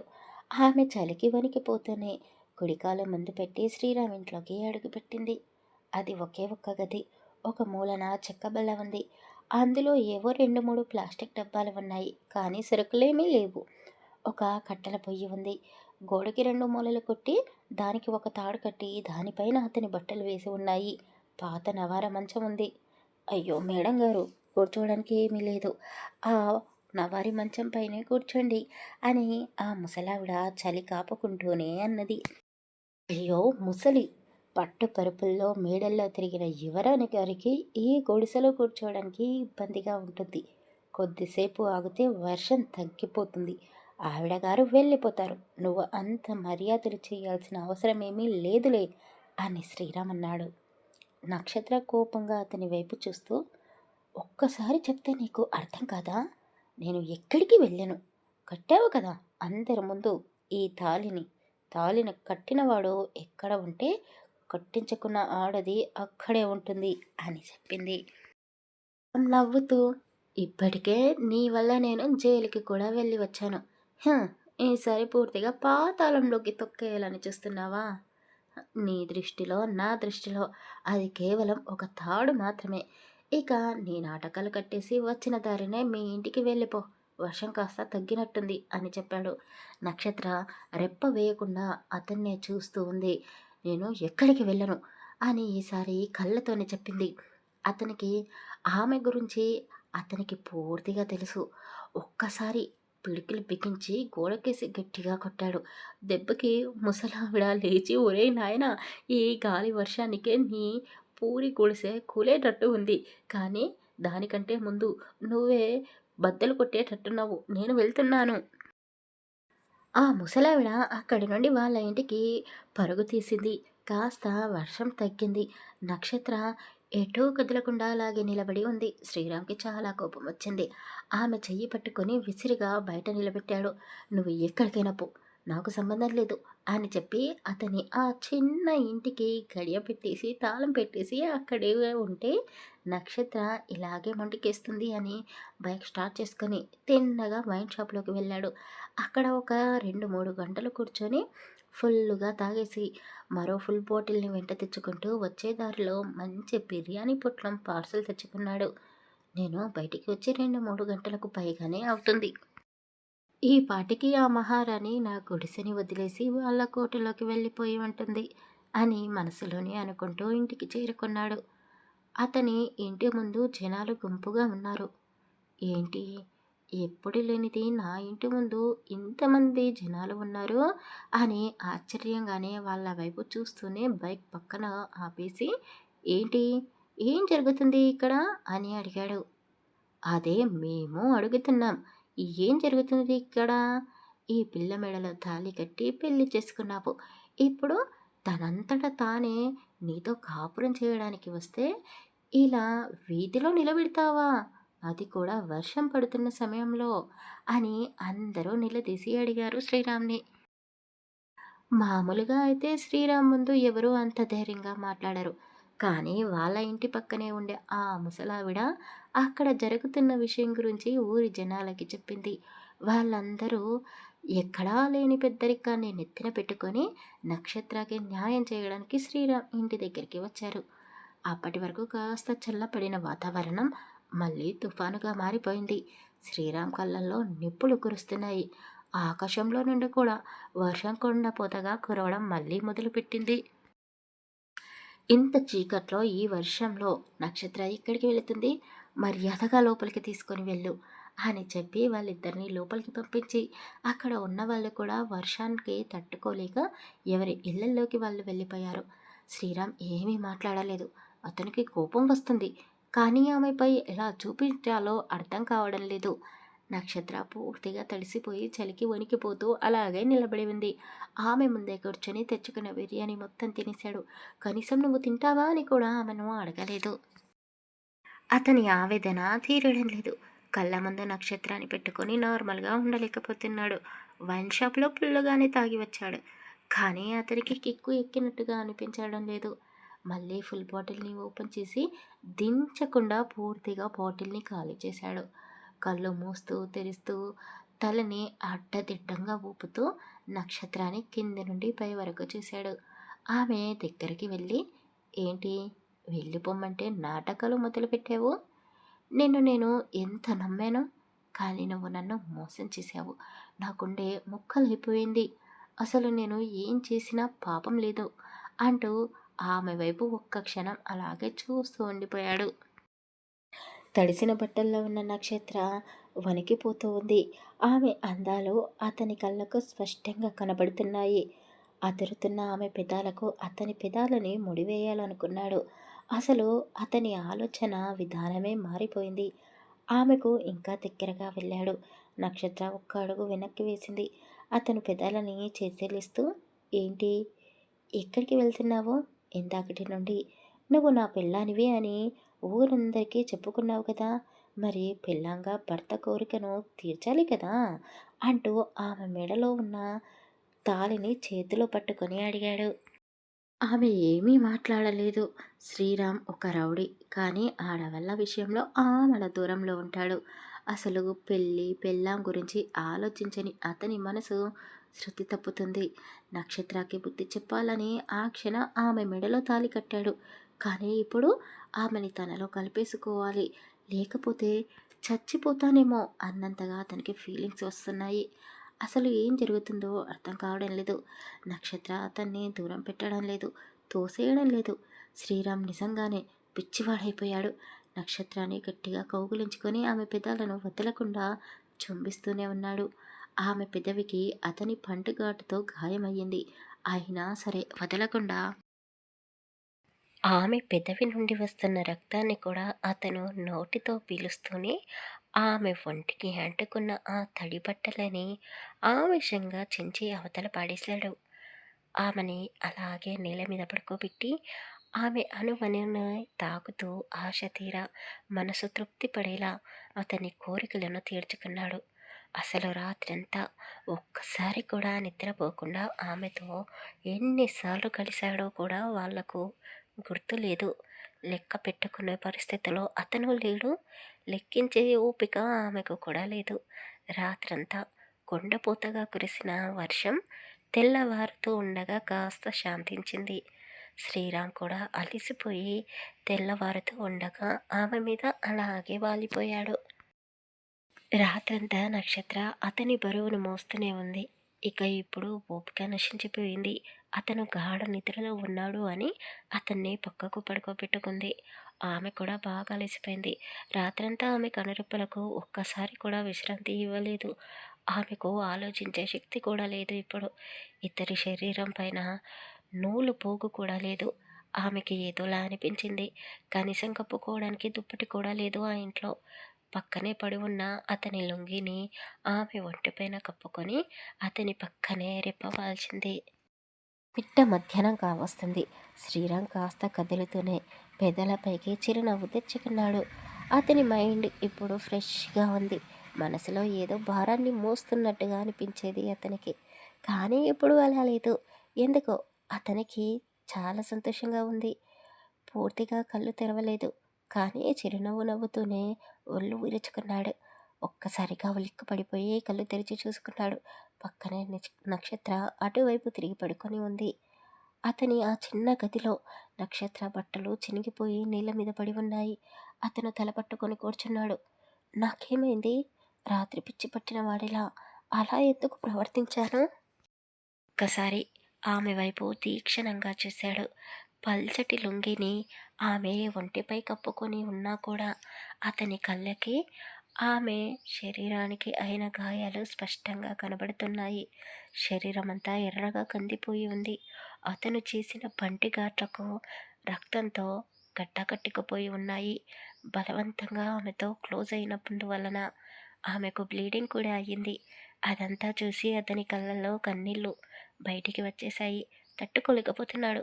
ఎంతగానో ఆరాధించిన నక్షత్రాన్ని అతనే ఇలా గాయపరిచాడు అని ఆలోచించుకుంటుంటేనే అతని గుండె పగిలిపోతుంది. అసలు ఎందుకు ఇలా జరిగింది అని తలపట్టుకొని కూర్చున్నాడు. కొద్దిసేపటికి ఏదో గుర్తుకు రావడంతో లేచి బట్టలు వేసుకొని ఆమె వైపు చూడకుండానే ఇంట్లో నుండి బయటికి వెళ్ళిపోయాడు. అతను వెళ్ళిన కొద్దిసేపటికి నక్షత్రకి మెలకువ వచ్చింది. వాళ్ళంతా నొప్పులుగా ఉన్నాయి. శ్రీరామ్ ఇంట్లో లేడు అని అర్థమైంది. మెల్లిగా లేచింది. ఆమెకు అస్సలు ఓపిక లేదు. కానీ ఎంతసేపని అలాగే ఉంటుంది. ఆమె బట్టలను చేతిలోకి తీసుకొని చూసింది. అవి చినిగిపోయి ఉన్నాయి. వాటిని పక్కన పడేసింది. అసలు తనకి వాష్‌రూమ్ కూడా లేదు. ఏదో ఒక పాక లాంటిది ఇంటి బయటనే ఉండేసరికి ఆమె అతి కష్టంగా ఆ పాకలోకి వెళ్ళి ఫ్రెష్ అయ్యి వచ్చి శ్రీరామ్ బట్టలు వేసుకుంది. నక్షత్రకి ఏ పని రాదు. కానీ ఆ ఇంట్లో ఉండాలి అంటే ఇంటిని కాస్త నీట్‌గా ఉంచుకోవాలి కదా! అందుకే ఆమెకు వచ్చిన విధంగా కాస్త క్లీన్ చేసుకుంది. ఆమెకి ఆకలిగా అనిపించి ఏమైనా తినడానికి ఉందేమో అని చూసింది. కానీ ఏమీ లేకపోవడంతో కనీసం వాటర్ అయినా తాగాలి అని చూస్తే ఒక్క చుక్క నీళ్ళు కూడా లేవు. రాత్రి అతను వాటర్ బాటిల్ బయటి నుండే తెచ్చుకున్నాడు. బిర్యానీ తినేటప్పుడు ఆ వాటర్ తాగాడు. ఆ బాటిల్లోనే కొన్ని నీళ్ళు ఉండేసరికి వాటిని తాగేసి గొంతు తడుపుకుంది. హ్మ్. ఇక్కడికైతే వచ్చేసాను. శ్రీరామ్‌ని ఎలా మార్చుకోవాలో నేను చెప్తే అతను నమ్ముతాడా అని నక్షత్ర ఆలోచనలో పడిపోయింది. రాత్రి శ్రీరామ్ ఇంటికి వచ్చిన ముసలావిడ వర్షంలో తడిసినందువలన జలుబు చేసి మంచాన పడుకొని ఉంది. కనీసం ఆమె అయినా వెళ్ళి నక్షత్రకి భోజనం పెట్టేదేమో. సాయంత్రం అయ్యింది. కాస్త చీకటి పడుతూ ఉంది. శ్రీరామ్‌కి ఇంటికి వెళ్ళాలని లేదు. కానీ ఆ ముసలావిడ కూడా నక్షత్ర దగ్గరికి వెళ్ళలేదని తెలుసుకున్నాడు. వెంటనే ఆమె కోసం ఫుడ్ తీసుకొని ఇంటికి వెళ్ళాడు. బైక్ డ్రైవ్ చేస్తూనే అతను ఆలోచిస్తున్నాడు. ఇప్పుడు నేను ఇంటికి వెళ్తే అరిచి గోల చేస్తుందా? ఎందుకు ఇలా చేశావు అని నన్ను నిలదీస్తుందా? లేక ఆమె పవర్‌తో నన్ను జీవితాంతం జైల్లోనే పెట్టిస్తుందా? అని ఇలా ఎన్నో రకాలుగా ఆలోచించుకుంటూనే ఇంటికి చేరుకున్నాడు. నక్షత్ర నేలపైనే కూర్చొని మోకాళ్ళలో తల దాచుకొని ఉంది. ఇల్లంతా చీకటిగా ఉండడంతో శ్రీరామ్ వెళ్ళి లైట్ వేశాడు. ఆ గదిలోకి వెలుతురు రాగానే తల పైకెత్తి చూసింది. ఎదురుగా శ్రీరామ్ తలదించుకొని నిలబడి ఉన్నాడు. అతని చేతిలో ఉన్న ఫుడ్‌ని ఆమె దగ్గర పెట్టేసి బయటికి వచ్చి బైక్ పైన కూర్చొని ఇంట్లోకి తొంగి చూస్తూ ఉన్నాడు. నేను తెచ్చిన ఫుడ్‌ని తింటుందా లేదా అన్నట్టుగా. నా కోసం తెచ్చాడా? లేక అతని కోసం తెచ్చుకున్నాడా? అతని కోసం తెచ్చుకుంటే ఈ పాటికే తినేసేవాడు కదా! లేదు, నా కోసమే తెచ్చినట్టున్నాడు.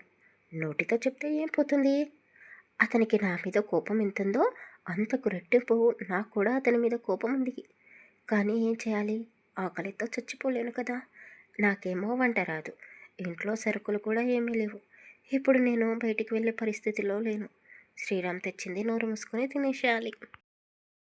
అతను తెచ్చిన ఫుడ్‌ని ఆమె ఒక్కో ముద్ద నోటిలోకి పెట్టుకుంటూ ఉంటే బయట నుండి చూస్తున్న శ్రీరామ్‌కి కడుపు నిండిపోతుంది. పూర్తిగా తినేసి హమ్మయ్య!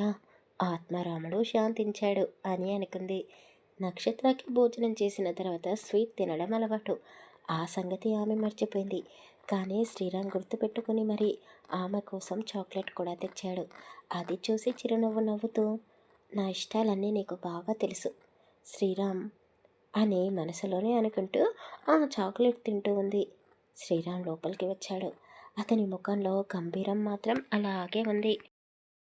మంచం పైన కూర్చొని అతని వెంట తెచ్చుకున్న ఆ మందు సీసాని ఓపెన్ చేసి మళ్ళీ తాగడం మొదలుపెట్టాడు.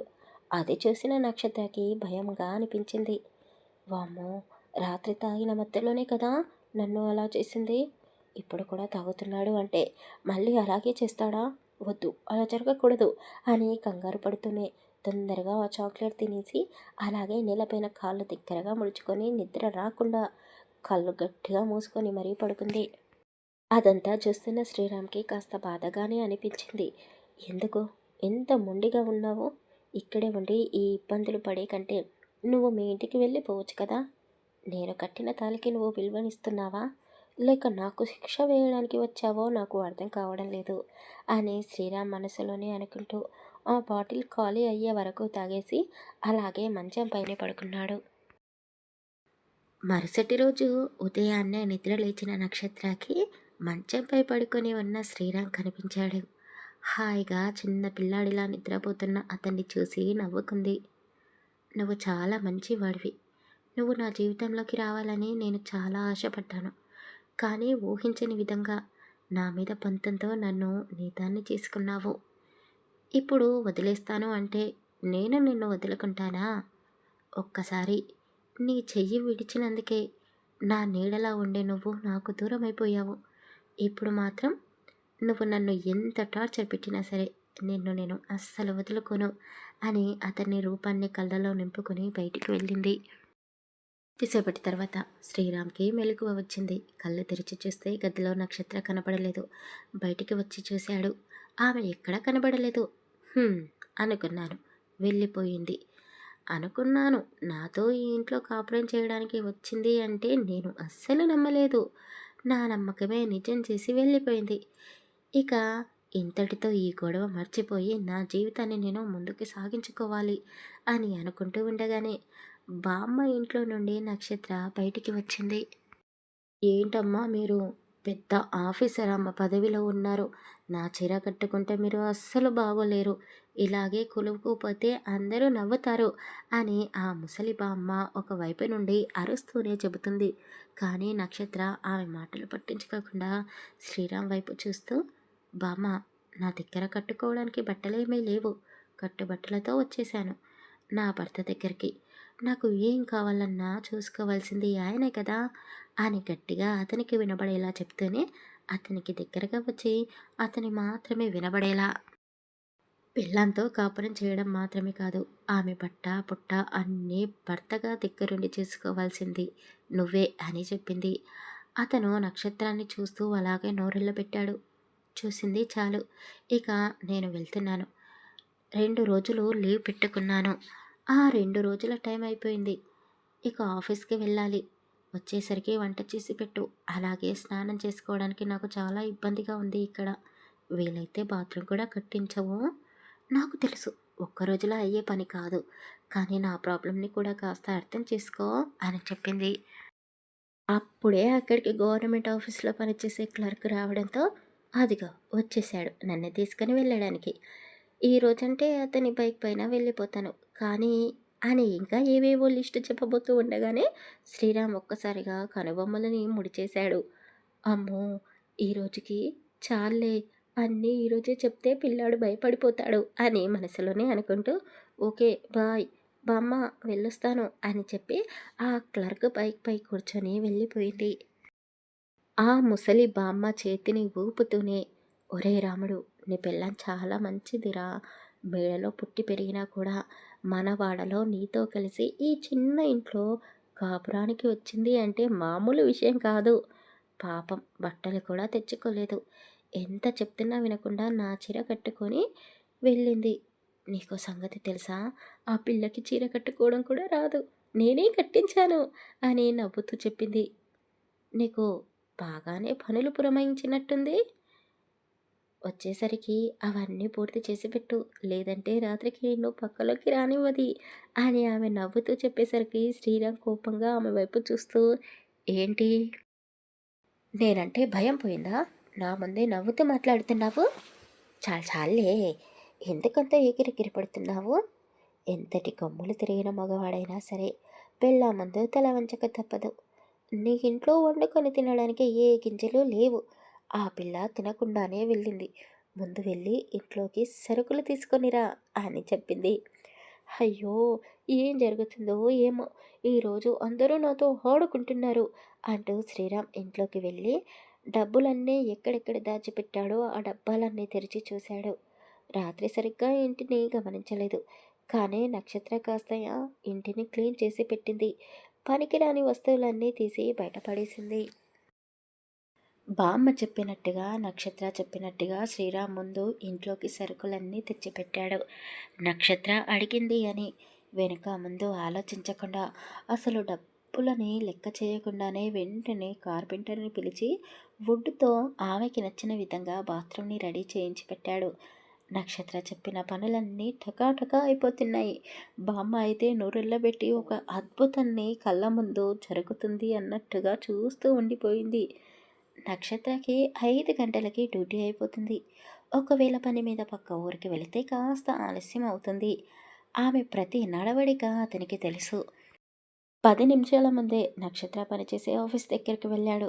ఆమె పని మీద పక్క ఊరికి వెళ్ళింది అని అక్కడి వాళ్ళు చెప్పడంతో అతను అక్కడే కూర్చొని ఆమె కోసం ఎదురు చూస్తూ ఉన్నాడు.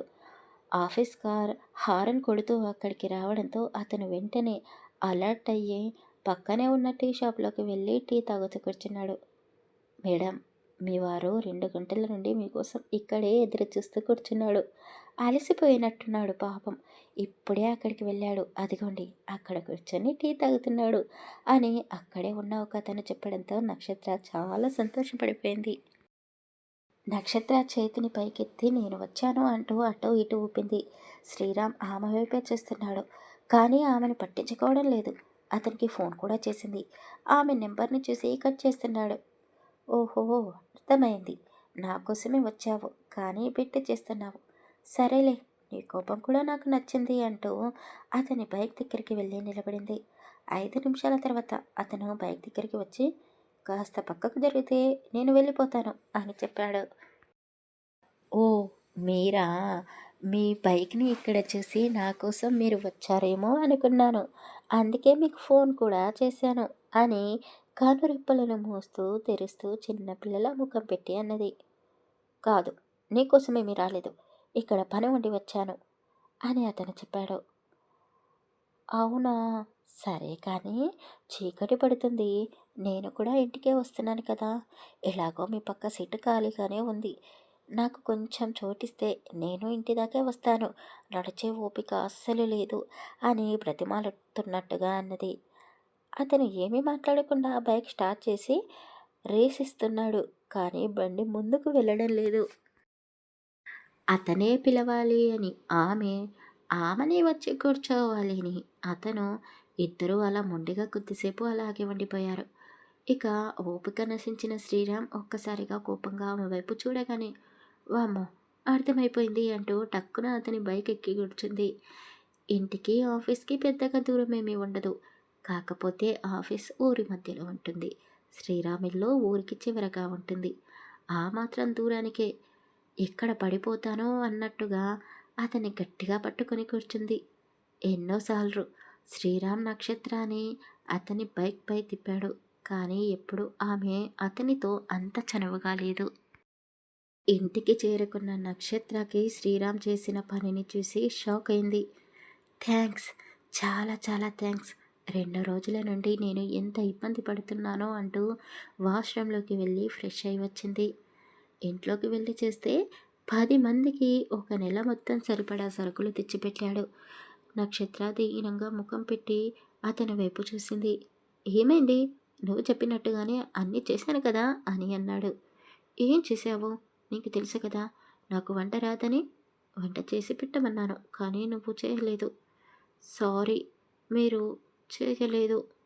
ఇప్పుడు ఈ పచ్చిపప్పులు బియ్యం తినేసేయాలా అని అడిగింది. ఇప్పుడు నువ్వు అని చనువుగా మాట్లాడే నక్షత్ర ఇప్పుడు మీరు అని మర్యాదగా పిలుస్తూ ఉంటే కాస్త కొత్తగానే ఉంది. ఓ అవునా, పొద్దున భర్త బాధ్యత అంటూ ఏదేదో చెప్పావు కదా, మరి భర్తకి భార్య చేసే పని ఏంటో తెలీదా అని అడిగాడు. సారీ, నేర్చుకుంటాను అని చిన్నగా చెప్పింది. ఈ పూటకి మ్యాగీ చేసుకొని తిందాం, అది ఒక్కటే వచ్చి నాకు అని 2 మ్యాగీ ప్యాకెట్స్ని చేతిలోకి తీసుకుంది. అన్నీ ఉన్నాయి, కానీ స్టవ్ ఎక్కడా అని అడిగింది. అతను కూడా ఆ విషయం మర్చిపోయాడు. ఎప్పుడూ ఇంట్లో వంట చేసుకోడు. ఎప్పుడైనా ఒక్కసారి చేసుకుంటే అది కూడా కట్టెల పొయ్యి మీదనే చేసేవాడు. నక్షత్ర ఆ మట్టి పొయ్యి వైపు చూస్తూ నాకు దానిపై వంట చేయడం రాదు. ఈ పూటకు వాటర్ తాగేసి పడుకుంటాను అని చెప్పింది. వాటర్ తాగేసి పడుకో, నీకు ఆకలిగా లేదేమో కానీ నాకు చాలా ఆకలిగా ఉంది అంటూ ఆమె చేతిలో ఉన్న ఆ మ్యాగీ ప్యాకెట్స్ని తీసుకొని ఆ మట్టి పొయ్యి దగ్గర కూర్చున్నాడు. అతని పక్కనే కూర్చొని కబుర్లు చెప్పాలి అనుకుంది నక్షత్ర. కానీ అప్పుడే ఆమెకు ఫోన్ కాల్ రావడంతో ఆ ఫోన్ మాట్లాడుతూ బయటికి వెళ్ళింది. ఫోన్ మాట్లాడి వచ్చేసరికి శ్రీరామ్ మ్యాగీ చేసి పెట్టాడు. మొత్తం నువ్వే తినేస్తావా? ఇందాక ఆకలి లేదు అన్నాను, కానీ ఇప్పుడు లైట్గా ఆకలి వేస్తుంది, కొంచెం నాకు పెట్టవా అని అడిగింది. అతను ఏమీ మాట్లాడకుండా 2 ప్లేట్లోకి సర్వ్ చేసి అతను సైలెంట్గా తినేశాడు. ఆమె కూడా అదే తినేసింది. బాగా అలసిపోయినందువలన అలా పడుకోగానే ఆమెకి నిద్ర పట్టేసింది. శ్రీరామ్‌కి మాత్రం నిద్ర పట్టడం లేదు. రోజూ మందు తాగే అలవాటు ఉంది. ఆ రోజు కూడా మందు తాగుతూ పడుకొని ఉన్న నక్షత్ర వైపు అలా చూస్తూ, "ఆ రోజు రాత్రి జరిగింది తప్పే. నిన్ను చాలా బాధ పెట్టాను. కానీ నేను కావాలని చేయలేదు. నీ మీద కోపంతో ఎంత తాగుతున్నానో, ఏం తాగుతున్నానో కూడా తెలుసుకోలేకపోయాను. ఆ వైన్ షాప్‌లో ఎవడో పలికి మాలిన విధవ నా పక్కన కూర్చొని తాగాడు. అందులో పనిచేసే సర్వర్ గాడు వాడికి ఇవ్వాల్సిన బాటిల్ నాకు, నాకు ఇవ్వాల్సిన బాటిల్ వాడికి ఇచ్చాడు. ఇద్దరం తాగిన మందు ఒక్కటే. కానీ వాడు ఆ బాటిల్‌లో వయాగ్రా టాబ్లెట్స్‌తో పాటు డ్రగ్స్ కూడా కలుపుకున్నాడు. ఎంత తాగినా కూడా నేను కంట్రోల్ తప్పను. ఏం జరిగిందో తెలుసుకోవడానికి అదే వైన్ షాప్ దగ్గరికి వెళ్ళాను. అక్కడ పనిచేసే వాడిని పట్టుకొని 4 తన్నులు తన్నేసరికి పొరపాటు అయిపోయిందన్నా. ఆ రోజు ఇలా ఇలా జరిగిందని చెప్పాడు. అది తాగినందువల్లనే నీతో నేను అలా ప్రవర్తించాను. కానీ ఇప్పటికి నాకు అర్థం కానిది ఒక్కటే. నువ్వు ఆ విషయం గురించి ఎందుకు నన్ను నిలదీసి అడగడం లేదు? నిజంగానే నువ్వు నా భార్యగా నాతోనే ఉండిపోతావా? లేక ఇది కూడా ఒక నాటకమేనా? అసలు నిన్ను చూసిన మొదటి రోజే నా మనసులో నీ రూపం ముద్రించకపోయింది. ఏ అమ్మాయితోని మాట్లాడని నేను నీతో అంత చనువుగా నీ నీడలా నీ వెంటే తిరిగాను. కానీ నీకు నేను అర్థం కాలేదు. శ్రీరామ్ అలా ఆలోచిస్తూనే కొన్ని నెలల వెనక్కి వెళ్ళాడు. శ్రీరామ్ పుట్టింది ఎక్కడో తెలీదు, ఎవరికి పుట్టాడో కూడా తెలీదు. కానీ ఇప్పుడు ఉంటున్న ఊరి గుడి మెట్ల దగ్గర ఏడుస్తూ ఉండేసరికి ఆ గుడిలో పనిచేసే ఒక ముసలావిడ అతన్ని చేరదీసింది. గుడి మొత్తం శుభ్రం చేస్తూ రోజు అక్కడ ప్రసాదాన్ని తీసుకొని తినే ఆ ముసలావిడ శ్రీరామ్ని గుండెలకు హత్తుకుంది. రేపో మాపో చచ్చే నాకు ఈ పసిబిడ్డ దొరకడం ఏంటి దేవుడా అని ఆ శ్రీరాముని పేరే పెట్టుకొని గుడిలో పంతులు గారిని అడిగి గోశాల నుండి కాస్తన్ని పాలు తీసుకొని రోజు ఆ పిల్లవాడికి పట్టించేది. ఆ ముసలావిడకి కూడా ఎవరూ లేరు. ఏ తోడు లేని వాళ్లకు దేవుడే దిక్కు అనుకొని శ్రీరాముని పెంచడం మొదలుపెట్టింది. శ్రీరామ్కి 6-7 సంవత్సరాలు వచ్చేసరికి ఆ ముసలావిడ కన్ను మూసింది. అప్పటి నుండి ఒంటరితనానికి అలవాటు పడ్డ శ్రీరామ్ ఎవరు ఏ పని చెప్పినా చేస్తూ అలా గాలికి ధూళికి పెరిగేశాడు.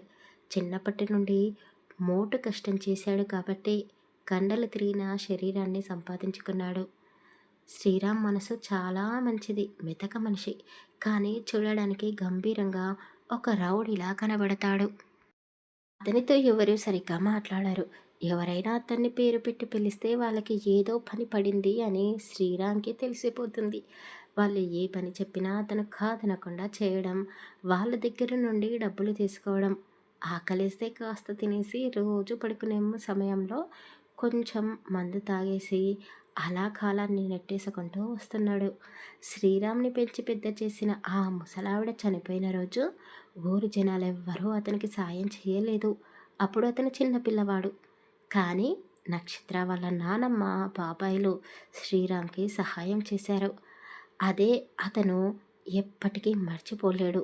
అందుకే వాళ్ళ ఇంటి నుండి పిలుపు వస్తే అర్ధరాత్రి, అపరాత్రి అని కూడా చూసుకోకుండా వాళ్ళ కళ్ళ ముందు వాలిపోతాడు.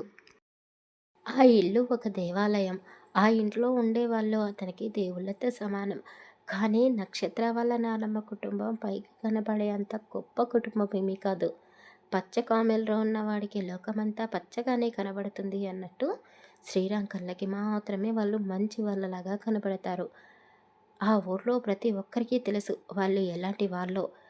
చిన్నతనంలో శ్రీరామ్‌కి వాళ్ళు సహాయం చేశారు కాబట్టి ఆ కృతజ్ఞతా భావంతోనే అతను వాళ్ళు చెప్పినట్టు చేస్తాడు.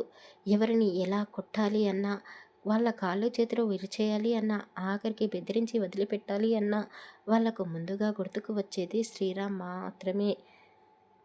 శ్రీరామ్ ఒక్కడు ఉంటే చాలు, వాళ్ళందరికీ కొండంత ధైర్యంగా ఉంటుంది. వాళ్ళు చేసే ఎన్నో ఇల్లీగల్ బిజినెస్లన్నిటికీ శ్రీరామే ముందుంటాడు. చాలా రిస్క్గా ఉండే దందాలకి శ్రీరామ్ పేరు పెట్టారు. కానీ శ్రీరామ్ చదువుకోలేదు కాబట్టి వాటి గురించి ఏమీ తెలీదు. వాళ్ళకి ఎలాంటి బిజినెస్లు ఉన్నాయో కూడా అతనికి తెలీదు. వాళ్ళు చెప్పింది చేయడం మాత్రమే అతనికి తెలిసిన పని. ఒకరోజు నక్షత్ర వాళ్ళ నానమ్మ తాతయ్యలకి గ్రాండ్గా షష్ఠపూర్తి జరుపుతున్నారు. అందరూ సంతోషంగా ఉన్న సమయంలో వాళ్ళ ఇంటికి పోలీసులు వచ్చారు. వాళ్ళ పైన కంప్లైంట్ ఇచ్చే ధైర్యం ఎవరికీ లేదు. ఊరంతా వాళ్ళ ఇంటి దగ్గరే ఉన్నారు. అందరూ ఆశ్చర్యపోయారు. ఎప్పుడూ వీళ్ళ ఇంటికి పోలీసులు రారు కదా, మరి ఈరోజేంటి కొత్తగా అని గుసగుసగా మాట్లాడుకుంటున్నారు. శ్రీరామ్ పార్టీకి వచ్చిన పెద్ద పెద్ద వాళ్ళందరికీ మర్యాదలు చేస్తూ ఎవరు ఎలాంటి బ్రాండ్ తాగుతారో దగ్గరుండి చూసుకుంటున్నాడు. ఒకతను పరిగెత్తుకుంటూ వచ్చి, అన్నా, ఇక్కడికి పోలీసులు వచ్చారు, అంతా కంగారు పడిపోతున్నారు, తొందరగా నువ్వు రా అన్నా అని శ్రీరామ్ చెవిలో చెప్పేసరికి అతను కోపంగా పిడికిలి బిగించి, ఉదయం నేను ఒక 10 మందిని కొట్టి వచ్చాను కదా, ఆ కేసు గురించి మాట్లాడడానికే వచ్చినట్టున్నారు. అయినా ఈ పోలీసులకు అసలు సమయం సందర్భం తెలీదా, మంచి పార్టీని ఖరాబ్ చేసేటట్టున్నారే అని పిడికిలి బిగించి కోపంగా పార్టీ జరుగుతున్న చోటుకి వచ్చాడు. కానీ అక్కడ నక్షత్ర వాళ్ళ నానమ్మ, తాతయ్యల కుటుంబానికి సంబంధించిన వాళ్ళు ఒక్కరు కూడా లేరు. పోలీసులు మాత్రం 10 మంది వరకు ఉన్నారు. అక్కడ ఏం జరుగుతుందో శ్రీరామ్‌తో పాటు పార్టీకి వచ్చిన జనాలకి కూడా అర్థం కావడం లేదు. కొద్దిసేపటి తర్వాత ఒక్కొక్కరుగా ఇంట్లో నుండి అందరూ బయటికి వచ్చేశారు. అందరి ముఖాలు వాడిపోయి ఉన్నాయి. ఎవరో వాళ్ళ ఆస్తినంతా కాజేస్తున్నట్టుగా చాలా బాధలో ఉన్నారు. పార్టీకి వచ్చిన వాళ్ళందరి ముందు వాళ్ళు నార్మల్‌గా ఉండడానికి చాలా కష్టపడుతున్నారు. అక్కడి వాతావరణం అంతా మామూలుగానే ఉంది. ఏంటి, ఏదో గొడవ జరుగుతుంది అనుకున్నాను, ఈ పోలీసులు ఎందుకు వచ్చారు అని అందరూ అనుకుంటున్నారు. నక్షత్ర పోలీసుల దగ్గరికి వెళ్ళి, మనం వచ్చిన పని అయిపోయింది, ఇక వెళ్దామా అని అడిగింది. అయ్యో మేడం, మర్చిపోయారా మీరు, ఈ పేపర్స్పై వాళ్ళందరి సిగ్నేచర్ చేసుకోవాలని చెప్పారు కదా అని ఒక అతను గుర్తు చేయడంతో, అయ్యో అవును అని తల కొట్టుకుంటూ, బాగా గుర్తు చేశావు, వీళ్ళని నేను అస్సలు నమ్మలేను, ఇప్పుడే సైన్ చేయించుకొని వస్తాను అని అన్నది. అప్పటి వరకు నక్షత్ర అటువైపు తిరిగి ఉంది కాబట్టి ఆమె వెనుక భాగం మాత్రమే కనబడుతుంది. ఒక్కసారిగా టర్న్ అయ్యేసరికి అందరూ ఆమెను అలా చూస్తూ ఉండిపోయారు. కానీ శ్రీరామ్‌కి మాత్రం గుండెల్లో ఏదో అలజడి మొదలైనట్టుగా అనిపించింది. అతని ఎడమ చేతిని గుండెపై పెట్టుకొని రుద్దుకుంటూ రెప్ప వేయకుండా ఆమెని చూస్తూ ఉన్నాడు. ఆమె ఒక్కో అడుగు అతని వైపు వేస్తూ దగ్గరగా వస్తున్న కొద్దీ అతనికి గుండె వేగంలో ఇంకా దడ పెరిగింది. శ్రీరామ్ ఆమెకు అడ్డుగా నిలబడి ఉన్నాడు. ఆమె ఒకసారి కింది నుండి పై వరకు అతన్ని చూసి, ఇతను కూడా ఒక రౌడీయే అని అనుకుని, కొంచెం పక్కకు జరుగుతారా అని అడిగింది. కానీ అతను ఆమె మాటలు వినిపించుకునే పరిస్థితిలో లేడు. ఆమె పెదాలు కదులుతున్నాయి. అది మాత్రమే చూస్తున్నాడు. అబ్బా, వీడికి చెవుడు కూడా ఉన్నట్టుంది అని నక్షత్ర మనసులోనే అనుకుని ఆమె చేతితో అతన్ని కాస్త పక్కకి నెట్టింది. ఆమె అతన్ని మామూలుగానే తాకింది. కానీ ఆమె టచ్ అతనిని నరాలని ప్రేరేపించింది. ఏదో మైకంలోకి వెళ్ళిపోయాడు శ్రీరామ్. నక్షత్ర కొన్ని పేపర్స్పై వాళ్ళ నానమ్మ, తాతయ్య, బాబాయిలు మరియు పిన్నుల అందరి సిగ్నేచర్స్ తీసుకొని అక్కడి నుండి వెళ్ళిపోయింది. 2 రోజుల తర్వాత మండల ఆఫీస్ పక్కనే ఉన్న టీ షాప్లో కూర్చొని శ్రీరామ్ ఫ్రెండ్స్తో కలిసి టీ తాగుతూ ఉన్నాడు. ఒరేయ్, మీకు ఈ విషయం తెలిసిందా, మన ఊరికి కొత్త ఆఫీసర్ వచ్చాడంట, చాలా స్ట్రిక్ట్గా పనిచేస్తున్నాడంట అని ఒకతను అన్నాడు. ఒరేయ్, ఆఫీసర్ కాదురా, ఆఫీసర్ అమ్మ వచ్చింది, మగ మనిషి కాదు, ఆడ మనిషి అని ఇంకొకతను అన్నాడు. ఏంటి, ఒక ఆడది మన ఊరిలో డ్యూటీ చేస్తుందా, ఎన్ని రోజులు బాబు ఆ డ్యూటీ ఇక్కడ, ఒక వారమా, 2 వారాలా అని హేళన చేస్తూ నవ్వుతూ అనుకున్నారు. సాయంత్రం కావస్తుంది. డ్యూటీ అయిపోవడంతో అందరూ ఆఫీస్ నుండి బయటికి వస్తున్నారు. అదిగో చూడండిరా వస్తుంది చూడు. ఆమెనే కొత్త ఆఫీసర్ అమ్మ. అబ్బా! ఎంత బావుందో! ఇంత అందమైన అమ్మాయి హాయిగా పెళ్లి చేసుకొని మొగుడితో కాపురం చేసుకోకుండా ఇలాంటి డ్యూటీలు చేయడం ఏంటో!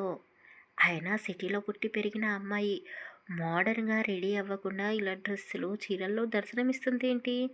ఇలా కూడా కుందనపు బొమ్మలాగే ఉంది. కానీ లైన్‌లో పెడితే పడుతుందో, పడదో ఎంతైనా గొప్ప గొప్ప చదువులు చదువుకుంది కదా! అని ఒకతను సొల్లు కారుస్తూ మాట్లాడుతున్నాడు. మాట్లాడుతున్న అతనే కాదు, వింటున్న వాళ్ళందరూ కూడా సొల్లు కారుస్తూనే చూస్తున్నారు. ఎవరైనా ఆడవాళ్ళ గురించి మాట్లాడితే శ్రీరామ్ కోపగించుకునేది. కానీ మొదటిసారి నక్షత్రాన్ని చూసినప్పటి నుండి అతని మనసు కూడా కేరింతలు కొడుతుంది. ఎప్పుడు వీళ్ళు ఇలాగే హేళన చేస్తారు అమ్మాయిల గురించి అని అతని ఫ్రెండ్స్ అందరూ చూస్తున్న వైపే అతను కూడా చూసి చూడనట్టుగా చేశాడు. కానీ అతని కళ్ళు అక్కడే ఆగిపోయాయి. నేను చూస్తున్నది నిజమేనా? అసలు వీళ్ళు మాట్లాడుతున్నది తన గురించేనా? ఒరేయ్! ఇందాకటి నుండి మీరు మాట్లాడుతున్న ఆఫీసర్ అమ్మ ఎవరు? అని అడిగాడు. అదిగో అదిగో వస్తుంది చూడు. ఈరోజు డ్రెస్ వేసుకుంది. నిన్నైతే చీర కట్టుకుంది. అబ్బా! చీరలో ఆమె అందాన్ని వర్ణించలేము. డ్రెస్సులో కూడా చాలా బాగుంది అని వైట్ డ్రెస్లో ఉన్న నక్షత్ర వైపు వేలు పెట్టి చూపించారు. శ్రీరామ్‌కి ఎందుకో చాలా కోపం వచ్చింది. ఎందుకు అని అతనికి కూడా తెలీదు. వాళ్ళందరి వైపు ఎర్రబడ్డ కళ్ళతో చూశాడు. ఒరేయ్! వీడికేమైందిరా? ఈరోజు కొత్తగా కనబడుతున్నాడు. కొంపదీసి ఆ ఆఫీసర్ అమ్మని వీడి లైన్‌లో పెడదామనుకుంటున్నాడా? ఒరేయ్ శ్రీరామ్! మన గ్యాంగ్‌లో నువ్వొక్కడివేరా ఆ అమ్మాయిల గురించి మాట్లాడని వాడివి. నువ్వు కూడా చెడిపోతే ఎలాగరా? వద్దురా! నీకు ఈ అమ్మాయిల పిచ్చి వద్దు అని వాళ్ళందరూ అంటున్నారు. నోరు మూయండి. ఇంకెప్పుడు ఆ అమ్మాయి గురించి మీరు ఇలా తప్పుగా మాట్లాడకండి అని శ్రీరామ్ కోపంగా చెప్పాడు. వామ్మో! వీడికి కోపం వచ్చినట్టుంది. శ్రీరామ్‌తో మనకు గొడవలెందుకురా? కొత్తగా వచ్చిన అమ్మాయి కాకపోతే పాతగా ఉన్న ఈ ఊరి అమ్మాయిలు చాలామంది ఉన్నారు. అందరినీ ట్రై చేసుకుందాం. ఇప్పటికే చాలా ఆలస్యం అయిపోయింది. ఈ టీ షాప్‌లో హాజరు వేసుకున్నది చాలు. అక్కడ వైన్ షాప్ కూడా మన కోసం ఎదురు చూస్తూ ఉంది. అక్కడ కూడా వెళ్ళి హాజరు వేసుకున్నామనుకోండి, ఈరోజు పూర్తయిపోతుంది. పదండి పదండి అని అక్కడ కూర్చున్న గ్యాంగ్‌లో అంతా మరో చోటికి కదిలించాడు ఒకతను. గొడవ ఇంకా పెద్దది కాకూడదు అని. శ్రీరామ్‌కి పదే పదే నక్షత్రాన్ని గుర్తుకు వస్తుంది. ఒక 2 రోజులు ఆమెనే ఫాలో అయ్యాడు. పెద్ద ఇంట్లో వాళ్ళ నాన్నతో కలిసి ఉంటుంది. నాన్న నాన్న అంటూ ఉదయం నుండి ఆఫీస్కి వచ్చే వరకు అతని జపం చేస్తూనే ఉంది. ఆఫీస్ నుండి ఇంటికి వెళ్ళిన తర్వాత కూడా ఆమె ప్రపంచం వాళ్ళ నాన్న మాత్రమే. బయటికి వెళ్ళాలన్నా నాన్న పక్కన ఉండాల్సిందే. నాన్నతోనే సినిమాకి, నాన్నతోనే షాపింగ్కి, నాన్నతోనే రెస్టారెంట్కి. ఆమెకు ఫ్రెండ్స్ అంటూ ఎవరు లేరు. ఆమె గురించి తెలుసుకోవాలంటే వాళ్ళ నాన్న నారాయణ ఉంటే చాలు. 2 రోజులు ఫాలో అవ్వాలనుకున్న శ్రీరామ్ వారం రోజుల పాటు ఆమె చుట్టే తిరిగాడు. మధ్య మధ్యలో నక్షత్రకి డౌట్ వస్తూనే ఉంది. ఎవరో ఫాలో అవుతున్నారు అని. అప్పుడప్పుడు సడన్గా వెనక్కి తిరిగి చూస్తుంది. కానీ శ్రీరాము ఆమెకు కనబడకుండా దాగుడు మూతలు ఆడుతున్నాడు. ఆమె మాట్లాడుతుంటే ఆమె చెవుకు ఉన్న చిన్న జుంకీలు అటు ఇటూ ఊగుతున్నాయి. నవ్వుతుంటే అందమైన పల్లవరస ముత్యాల్లా మెరిసిపోతున్నాయి. శ్రీరామ్ నక్షత్రాన్ని ఒక అద్భుతంగా చూస్తున్నాడు. ఒక్కోసారి కనుబొమ్మలను ముడిచేస్తుంది. మరోసారి కంటి రెప్పలను టపాటపమని కడుతుంది. కింది పెదవిని పంటి మధ్యలో పెట్టుకొని నలిపేస్తూ ఉంటుంది. ఒక్కోసారి పని ఒత్తిడి వల్ల తల పట్టుకొని కూర్చుంటుంది. అదంతా చూస్తూ శ్రీరామ్ తనలో తానే నవ్వుకుంటున్నాడు. ఒంటరిగా ఉంటున్నాడు. ఈ మధ్య ఫ్రెండ్స్తో కూడా ఎక్కువ సమయం గడపడం లేదు అని అందరూ అనుకుంటున్నారు. శ్రీరామ్కి నక్షత్రకి మధ్య ఎంతో వ్యత్యాసం ఉంది. అది అతనికి కూడా తెలుసు. కానీ ఎందుకో అందని చందమామ కోసం ఆరాటపడుతున్నాడు అని అతనికి తెలుస్తున్నా కూడా ఆ చందమామ లాంటి నక్షత్రాన్నే చూస్తూ ఆనందపడుతున్నాడు. ఒకరోజు పక్క ఊరిలో ఏదో సమస్య ఉంది అని శ్రీరామ్ని కూడా వెంట తీసుకొని నక్షత్ర వాళ్ళ బాబాయిలు పక్క ఊరికి వెళ్ళారు. రోజు నక్షత్రానే చూస్తున్న శ్రీరామ్కి ఆ రోజు ఆమెను చూడకుండా వాళ్ళతో కలిసి వెళ్ళడానికి అతని మనసు ఒప్పుకోవడం లేదు. కానీ వెళ్ళక తప్పదు. అక్కడికి వెళ్ళాక అతని కళ్ళు మెరిసిపోతున్నాయి. వాళ్ళకంటే ముందు నక్షత్ర పక్క ఊరికి చేరుకుంది. అక్కడ రైతులతో మాట్లాడుతూ వాళ్ళ పొలాల సర్వే నెంబర్లను చెక్ చేస్తూ ఎవరెవరి భూములను ఎవరెవరు కబ్జా పెట్టారో ఆరా తీస్తుంది.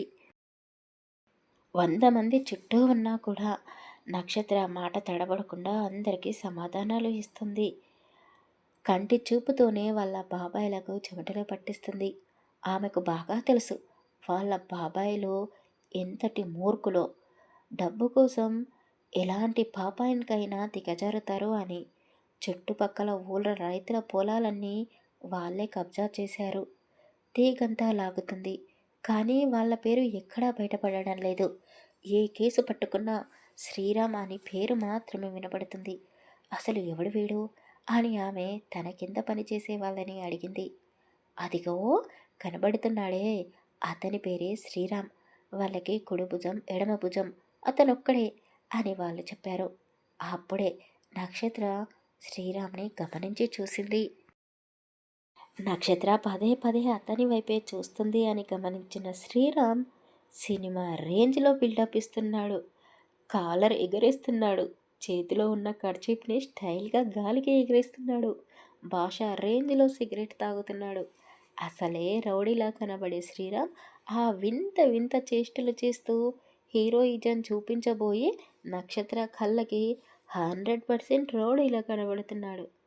రోజూ ఒక ఊరికి వెళ్ళడం, అక్కడ సర్వే నెంబర్లను చూడడం, నక్షత్ర వాళ్ళ బాబాయిలు కూడా ఆమె ఎక్కడికి వెళ్తే అక్కడికి వెళ్ళడం. ప్రతిరోజు ఇదే పని అయిపోయింది. ఒకరోజు నక్షత్ర వాళ్ళ బాబాయిలకు పని ఉండడంతో సిటీకి వెళ్ళారు. ఒరేయ్ శ్రీరామ్, ఈరోజు మేము రావడం కుదరదు. ఆ నక్షత్ర పలానా ఊరికి వెళుతుందంట. నువ్వు కూడా ఆ ఊరికే వెళ్ళు. ఇంకా ఎలాంటి పనిలో పెట్టుకోకు. అక్కడ ఏం జరుగుతుందో దగ్గరుండి నువ్వే చూసుకోవాలి. మన పొలాలు మనకే ఉండాలి అని చెప్పారు. అతనికి కావాల్సింది కూడా నక్షత్ర చుట్టూ తిరగడమే కదా. వాళ్ళు చెప్పే మాటలు పూర్తి కాకముందే మీరు వెళ్ళండి సార్, నేను చూసుకుంటాను అంటూ అతని బైక్ని గాల్లో తీశాడు. ఎక్కడికి వెళ్ళినా శ్రీరామ్ కంటే ముందే నక్షత్ర ఉంటుంది. అబ్బా, ఒక అమ్మాయి అయ్యుండి ఇంట్లో అన్ని పనులు చూసుకుంటూనే అందరికంటే ముందే వచ్చి తన పని తాను చూసుకుంటుంది అంటే ఈ మేడం గారు చాలా ఫాస్ట్ అని మనసులోనే అనుకుంటూ మళ్ళీ అతని తిక్క తిక్క చేష్టలు చేస్తూనే ఆమె కనుచూపు మేరలోనే నిలబడి ఉన్నాడు. నక్షత్ర ఎక్కడికి వెళ్ళినా ఆమె స్కూటీలోనే వెళ్తుంది. కానీ ఆ రోజు చిన్నగా వర్షం పడడంతో స్కూటీలో వస్తే తడిసిపోతాను అని ఆఫీస్ కారులో వచ్చింది. అక్కడికి వచ్చిన తర్వాత ఎవరో ఆఫీస్కి ఇన్స్పెక్షన్కి వస్తున్నారు అని తెలియడంతో ఆమెతో వచ్చిన క్లర్క్ కార్ తీసుకొని ఆఫీస్కి వెళ్ళిపోయాడు. కారు లేదు అన్న సంగతి నక్షత్ర మర్చిపోయింది. సాయంత్రం వరకు ఆ ఊరిలోనే తిరుగుతూ రైతుల పాస్బుక్లను చెక్ చేస్తూ ఉంది. సాయంత్రం కావస్తుంది. అప్పుడు వాళ్ళ నాన్న నుండి ఫోన్ కాల్ రావడంతో నక్షత్ర టైం చూసుకొని అయ్యో చాలా ఆలస్యం అయిపోయింది, వెంటనే బయలుదేరుతున్నాను అని చెప్పింది వాళ్ళ నాన్నకి. ఇక ఆమె వెళ్ళిపోతుంది అని శ్రీరామ్ కూడా బైక్ స్టార్ట్ చేస్తున్నాడు. నక్షత్ర తల కొట్టుకుంటూ ఆఫీస్ క్లర్క్కి ఫోన్ చేసి అయ్యో అన్నా, ఏంటి ఇలా చేసావు? మళ్ళీ వస్తాను అని చెప్పి కార్ తీసుకొని వెళ్ళావు. నేనేమో నా స్కూటీలో రాలేదు ఈరోజు. ఇప్పుడు నువ్వేమో ఇంటికి వెళ్ళిపోయాను, రావడానికి కుదరదు అంటున్నావు. ఇప్పుడు నేను ఎలా రావాలి అని అడుగుతూ ఉంది. అదంతా విన్న శ్రీరామ్ బైక్ పక్కన పెట్టేసి ఆమె దగ్గరికి వచ్చాడు.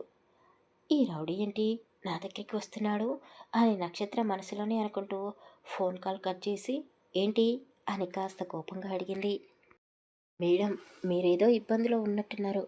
మీరు నేను ఒకే చోటుకి వెళ్ళాలి. మీరు ఏమీ అనుకోకపోతే నా వెంబడి రండి, మిమ్మల్ని నేను తీసుకొని వెళ్తాను అని చెప్పాడు. అసలే చీకటి పడుతుంది, ఒంటరిగా ఉంది. వీడేమో ఒక రౌడీ. అసలే మా బాబాయ్ల దగ్గర పని చేస్తున్నాడు అంటే వీడిని నమ్మడానికి వీలు లేదు అని నక్షత్ర కంగారు పడుతూనే అవసరం లేదు, నేను ఎలాగైనా మా ఇంటికి వెళ్ళగలను అని చెప్పింది. అయ్యో మేడం, మీరు తప్పుగా అనుకుంటున్నారు. మిమ్మల్ని సేఫ్గా మీ ఇంటి దగ్గర డ్రాప్ చేస్తాను, నన్ను నమ్మండి. అసలే చీకటి పడుతుంది, మనం అడవిలో ఉన్నాము. ఏ పామో లేక ఏ జంతువు వచ్చి మిమ్మల్ని ఏదైనా చేస్తుందేమో. నాకు కూడా జంతువులంటే భయం. ఇక్కడ ఎక్కువసేపు ఉండడం అంత మంచిది కాదు. చూడండి, చుట్టూ ఎవ్వరూ లేరు అని అతను కూడా కాస్త భయపడుతున్నట్టుగా చెప్పడంతో నక్షత్రకి నిజంగానే భయం వేసింది. చుట్టూ చూసింది. ఎవ్వరూ లేరు. కళ్ళు మూసి కళ్ళు తెరిచేలోగా చీకటి అయిపోయింది. ఇప్పుడు ఏం చేయాలి?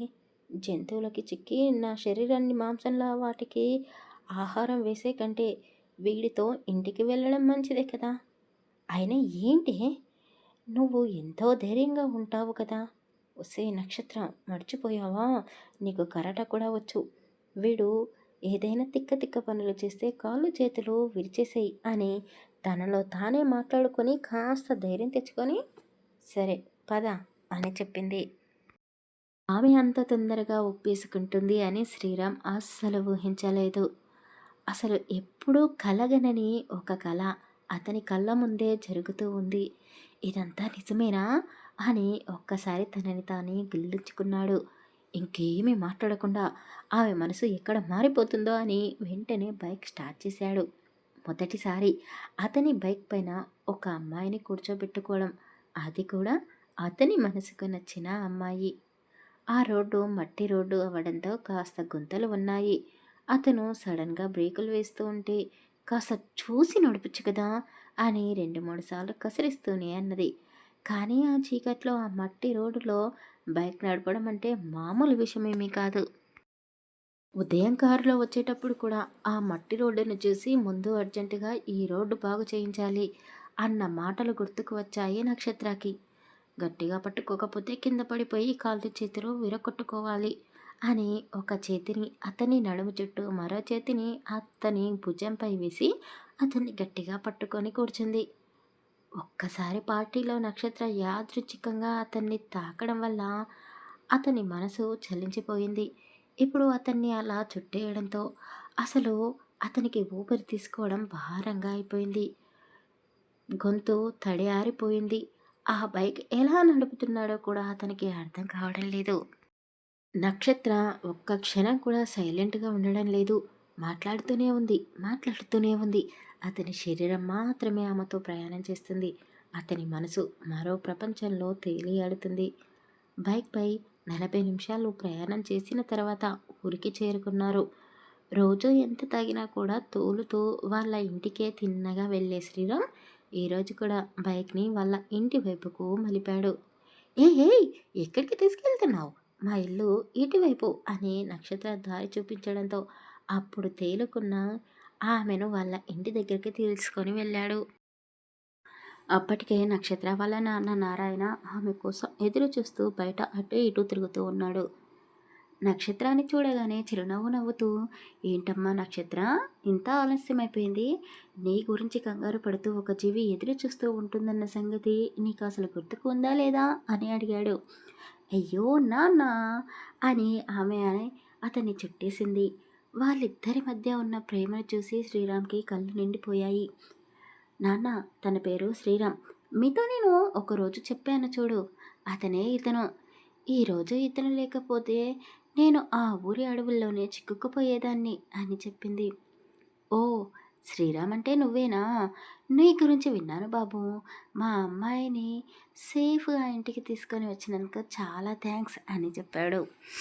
అతను చిరునవ్వు నవ్వేస్తూ, పర్వాలేదండి, ఒకే ఊరి వాళ్ళం, మనలో మనకు థ్యాంక్స్ ఎందుకు అని అన్నాడు. ఇక నేను బయలుదేరుతాను అంటూ శ్రీరామ్ బైక్ స్టార్ట్ చేశాడు. అయ్యో శ్రీరామ్, బాగా లేట్ అయిపోయింది, భోజనం చేసి వెళ్ళొచ్చు కదా అని నక్షత్ర అన్నది. ఆమెతో పాటు వాళ్ళ నాన్న కూడా అన్నాడు. కానీ వాళ్ళు పిలవగానే వెళ్తే అంత బాగోదు అని శ్రీరామ్ మొహమాట పడుతూనే పర్వాలేదండి అని చెప్పి అక్కడి నుండి వెళ్ళిపోయాడు. నైట్ ఇంటికి చేరుకొని కొద్దిగా మందు తాగేసి పడుకున్నాడు. కానీ నిద్ర పట్టడం లేదు. ఏంటి, నక్షత్ర వాళ్ళ ఇంటికి వెళ్ళిన తర్వాత నా గురించి వాళ్ళ నాన్నతో మాట్లాడుకుంటుందా? అసలు నా గురించి వాళ్ళు ఏం మాట్లాడుకుంటున్నారో అని అలా ఆలోచిస్తూనే ఎప్పటికో నిద్రపోయాడు. నక్షత్ర వాళ్ళ బాబాయ్లు శ్రీరామ్కి ఏ పని చెప్పకపోయినా అతనే చొరవ చేసుకొని మరీ ఆ నక్షత్ర మేడం ఈరోజు ఈ ఊరికి వెళ్తుందంట, ఇప్పుడు పలానా చోట ఉందంట అని రోజు అదే పనిగా పెట్టుకొని ఆమె చుట్టే తిరుగుతున్నాడు. నక్షత్ర శ్రీరామ్తో చాలా చనువుగా మాట్లాడుతుంది. అతనికి బాగా కనెక్ట్ అయిపోయింది ఆమె. శ్రీరామ్ నక్షత్ర వాళ్ళ బాబాయిలు చెప్పిన పని మీదనే బయటికి వెళ్తున్నాడు. కానీ అక్కడికి వెళ్ళిన తర్వాత పూర్తిగా నక్షత్రకి బానిసైపోతున్నాడు. ఆమె ఏది చెప్తే అది చేసేస్తున్నాడు. పద పద తొందరగా బైక్ స్టార్ట్ చేయి, మనం అక్కడికి వెళ్ళాలి అని చెప్పగానే అతను నిమిషం కూడా ఆలోచించకుండానే బైక్ స్టార్ట్ చేసి ఆమెను ఎక్కడికి పడితే అక్కడికి తీసుకొని వెళ్తున్నాడు. రాత్రి 11 అయినా సరే అతను ఆమె వెంటే ఉంటున్నాడు. నక్షత్ర శ్రీరామ్ని ఇంటికి తీసుకొని వెళ్తుంది. అతనికి కడుపు నిండా భోజనం పెట్టిస్తుంది. రోజు ఫోన్ చేసి మాట్లాడుతుంది. సండే ఆఫీస్కి సెలవు ఉన్నా సరే అతనితో కలిసి బయటికి వెళ్తుంది. నాన్నే ప్రపంచంగా బ్రతుకుతున్న కూతురికి శ్రీరామ్ పరిచయం కొత్తగా ఉంది. వీళ్ళ స్నేహం ఊరి వాళ్ళ కంటపడింది. అందరూ వాళ్ళ గురించి కథలు కథలుగా చెప్పుకుంటున్నారు. ఈ పిల్లకి ఈ రౌడీ తప్ప ఇంకెవడు కళ్ళకు నచ్చలేదా అని అనుకుంటున్నారు. ఒక కొడుకు ఉండి ఉంటే బాగుండేది. మన ఇంటికి తోడుగా అండగా ఉండేవాడేమో. శ్రీరామ్ని చూస్తుంటే నాకు చాలా ముచ్చటేస్తుంది. అతనికి ఉన్న ధైర్యం నాకు కాస్త కూడా లేదు. ఒకవేళ కాస్త ధైర్యం ఉండి ఉంటే ఇప్పుడు మన పరిస్థితి వేరేలాగా ఉండేదేమో అని నారాయణ నక్షత్రతో సరదాగా మాట్లాడుతూ అన్నాడు. ఇప్పుడు ఏమైంది నాన్న, నేను ఉన్నాను కదా అని నక్షత్ర అన్నది. ఆ, ఉన్నావు. కానీ నీకు పెళ్ళైన తర్వాత నాతో ఉండవు కదా అని అతను నవ్వుతూ అనేసరికి నక్షత్ర కోపంగా చూసింది. సరే కానీ నీకు పెళ్లి చేయాలి అనుకుంటున్నాను. నీ మనసులో ఎవరైనా ఉన్నారా అని అతను కూతురి వైపు సూటిగా చూస్తూనే అడిగాడు. ఆమె తడపడుతూ పెళ్ళి పెళ్ళేంటి, నేను ఇప్పుడప్పుడే పెళ్లి చేసుకోను అని చెప్పింది. శ్రీరామ్ తోడు లేకపోతే నక్షత్రకి ఏమీ తోచడం లేదు. ఆమెని చూడకుండా అతనికి రోజు గడివడం లేదు. ఇలా ఉన్న వీరి మధ్య ఇంకో 2-3 రోజులు అయితే నక్షత్ర ఆమె మనసులో మాటని, శ్రీరామ్ అతని మనసులో మాటని ఇద్దరు ఒకరికి ఒకరు చెప్పుకునేవారేమో. కానీ నరదృష్టితో కొండలు కూడా బద్దలవుతాయి అన్నట్టు వీళ్ళ మధ్య ఉన్న ఆ బంధం కూడా ముక్కలయ్యే సమయం దగ్గరికి వచ్చింది. శ్రీరామ్, ఏంటి ఈ మధ్య నక్షత్రతో బాగా తిరుగుతున్నావు? అసలు ఏం తిరుగుతుంది మీ ఇద్దరి మధ్య అని నక్షత్ర వాళ్ళ బాబాయిలు అతన్ని ఇంటికి పిలిచి మరీ అడిగారు. అలాంటిదేమీ లేదు సార్. ఆ మేడం నేను ఒకే చోటికి వెళ్తున్నాం కదా, ఒకే ఊరి వాళ్ళం, సాయం చేస్తే తప్పేముంది. కానీ అప్పుడప్పుడు ఆమెను బైక్పై తీసుకొని వెళ్తున్నాను అని అతను సంకోచించకుండా చెప్పేశాడు. ఓహో, అవునారా? నువ్వు ఆ మేడంకి సాయం చేయాలి అనుకుంటున్నావు. కానీ ఆవిడ ఎలాంటిదో నీకు తెలుసా?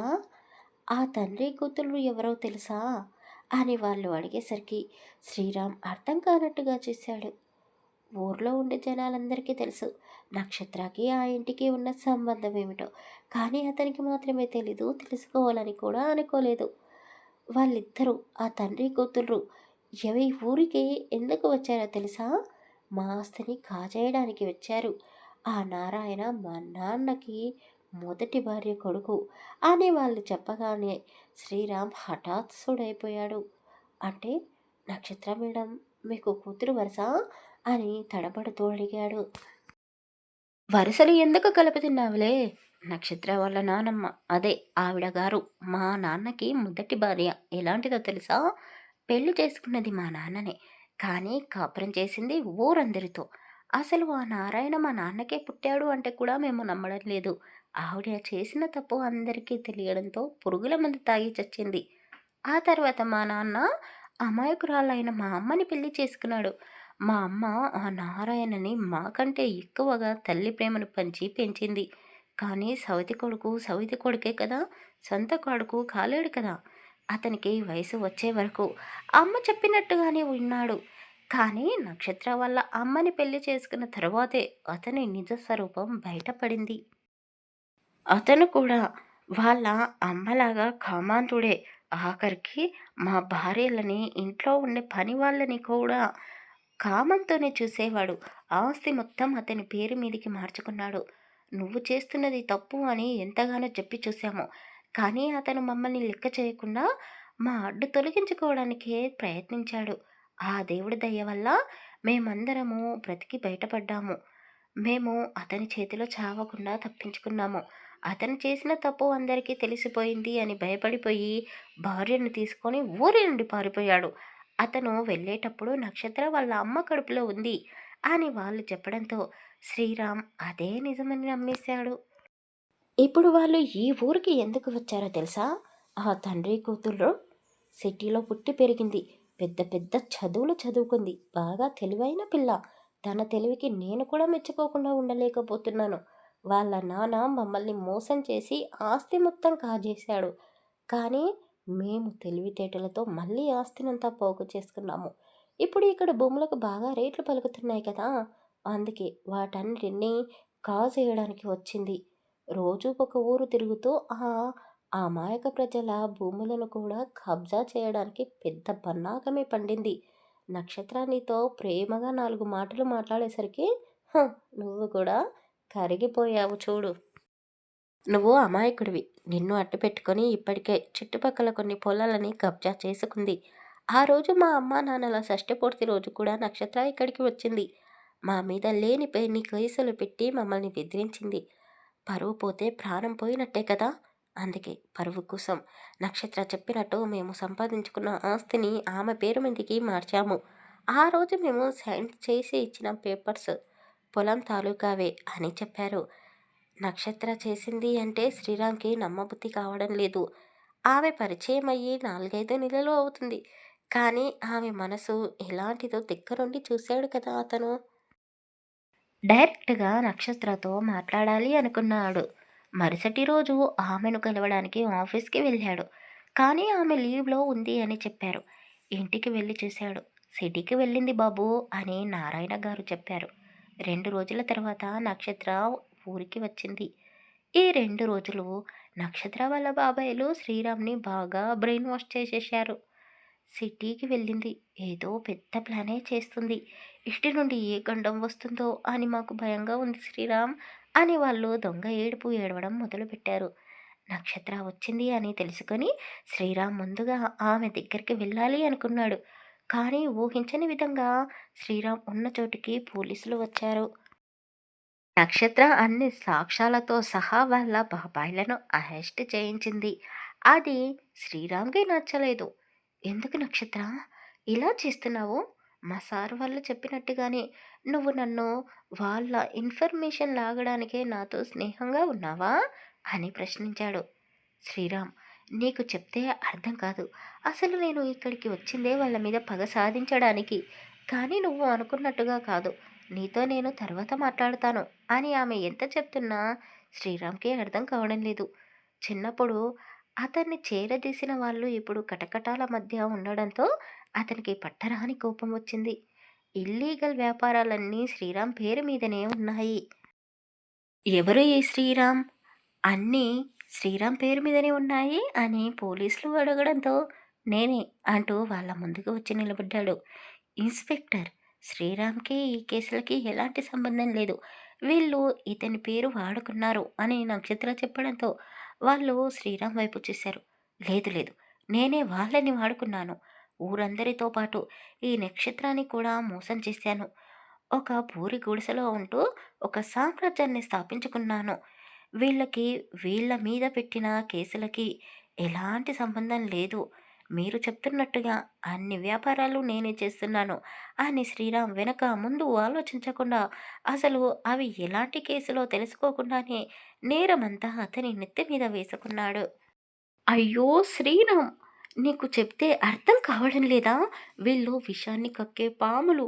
వీళ్ళ కోసం నువ్వు జైలుకు వెళ్ళడం ఏంటి అని నక్షత్ర నెత్తి నోరు కుట్టుకుంటూ అన్నది. ఓహో, వీళ్ళు ఎలాంటి వాళ్ళ నువ్వు నాకు చెప్తున్నావా? మరి నువ్వెలాంటి దానివి?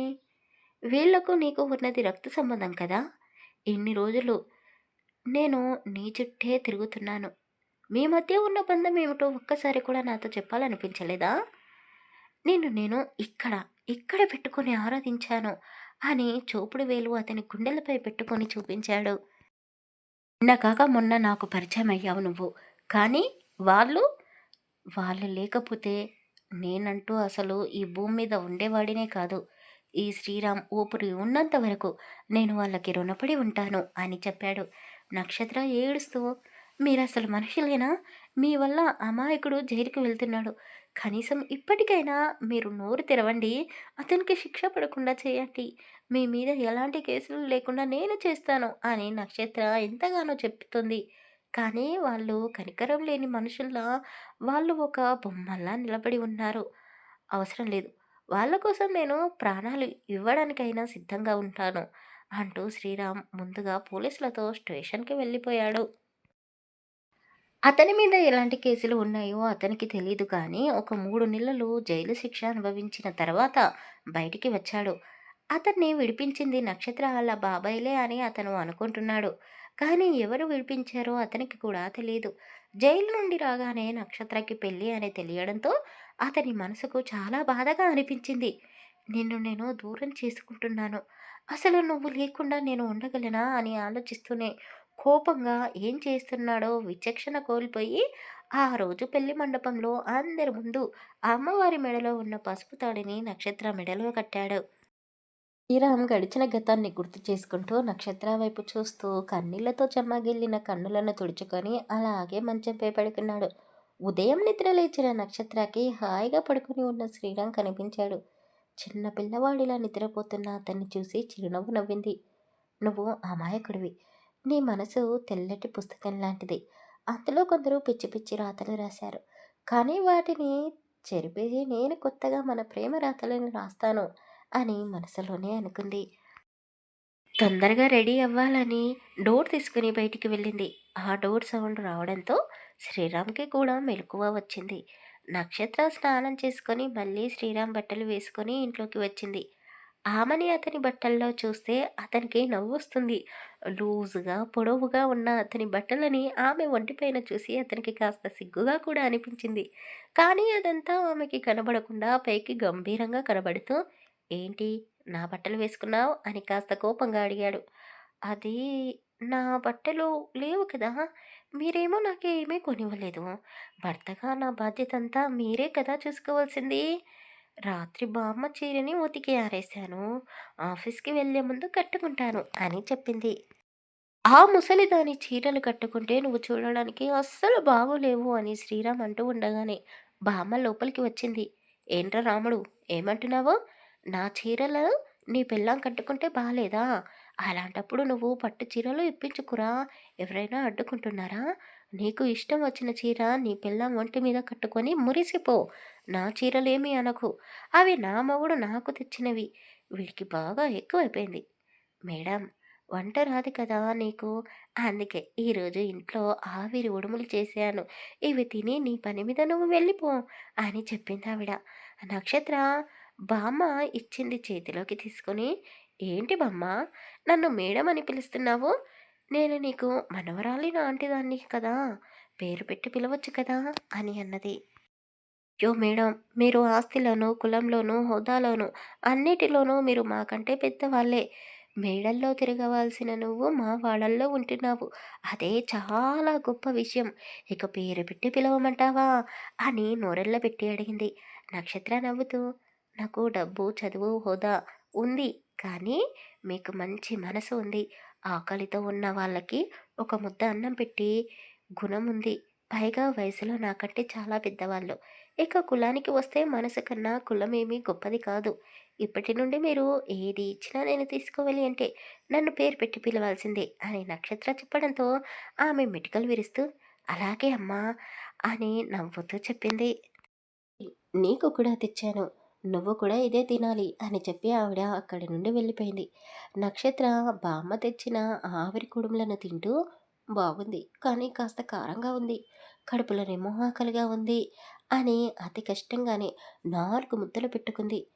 శ్రీరామ్ నక్షత్ర వైపు చూసి అనుమానం వచ్చి మరో ప్లేట్‌లో ఉన్న టిఫిన్ తీసుకొని తిన్నాడు. చాలా కారంగా ఉంది. అంత కష్టంగా ఎందుకు తింటున్నావు అని శ్రీరామ్ ఆమె వైపు చూస్తూ అడిగాడు. ఆకలిగా ఉంది. మరి ఏం చేయమంటావు? అంత ఇబ్బంది పడకు. బయట ఏమైనా తినేసి ఆఫీస్‌కి వెళ్ళు. రేపటి నుండి నేనే వంట చేసి పెడతానులే అని చెప్పి ఆమెకి ఒక చాక్లెట్ ఇచ్చాడు. అది తీసుకొని తింటూ థ్యాంక్స్ అని చెప్పింది. శ్రీరామ్ ఆమె ముందు 2 బ్యాగులను పెట్టాడు. ఏంటివి అని చాక్లెట్ తింటూనే అడిగింది. అందులో నీకు కావలసిన బట్టలు ఉన్నాయి. ఇక ఆ ముసలి వాళ్ళ చీరలు కట్టుకోవడం మానేసి ఈ బట్టలు వేసుకొని ఆఫీస్‌కి వెళ్ళు. చూడలేకపోతున్నాను అని చెప్పాడు. నక్షత్ర నవ్వుతూ పర్వాలేదు. బాబు దారిలోకి వస్తున్నాడు అని మనసులోనే అనుకుంటూ అతను తెచ్చిన డ్రెస్సులు వేసుకొని రెడీ అయ్యింది. ఆమె కోసమే ఎదురు చూస్తూ శ్రీరామ్ బయటే నిలబడి ఉన్నాడు. నన్ను కాస్త పక్క ఊరి ఆఫీస్ దగ్గర వదిలిపెడతారా? ఈరోజు అక్కడ మీటింగ్ ఉంది అని చెప్పింది. అతను సరే అన్నట్టుగా బైక్ స్టార్ట్ చేశాడు. ఇద్దరూ కలిసి మధ్యలో టిఫిన్ చేసి పక్క ఊళ్ళో ఉండే మండల ఆఫీస్ దగ్గరికి వెళ్ళారు.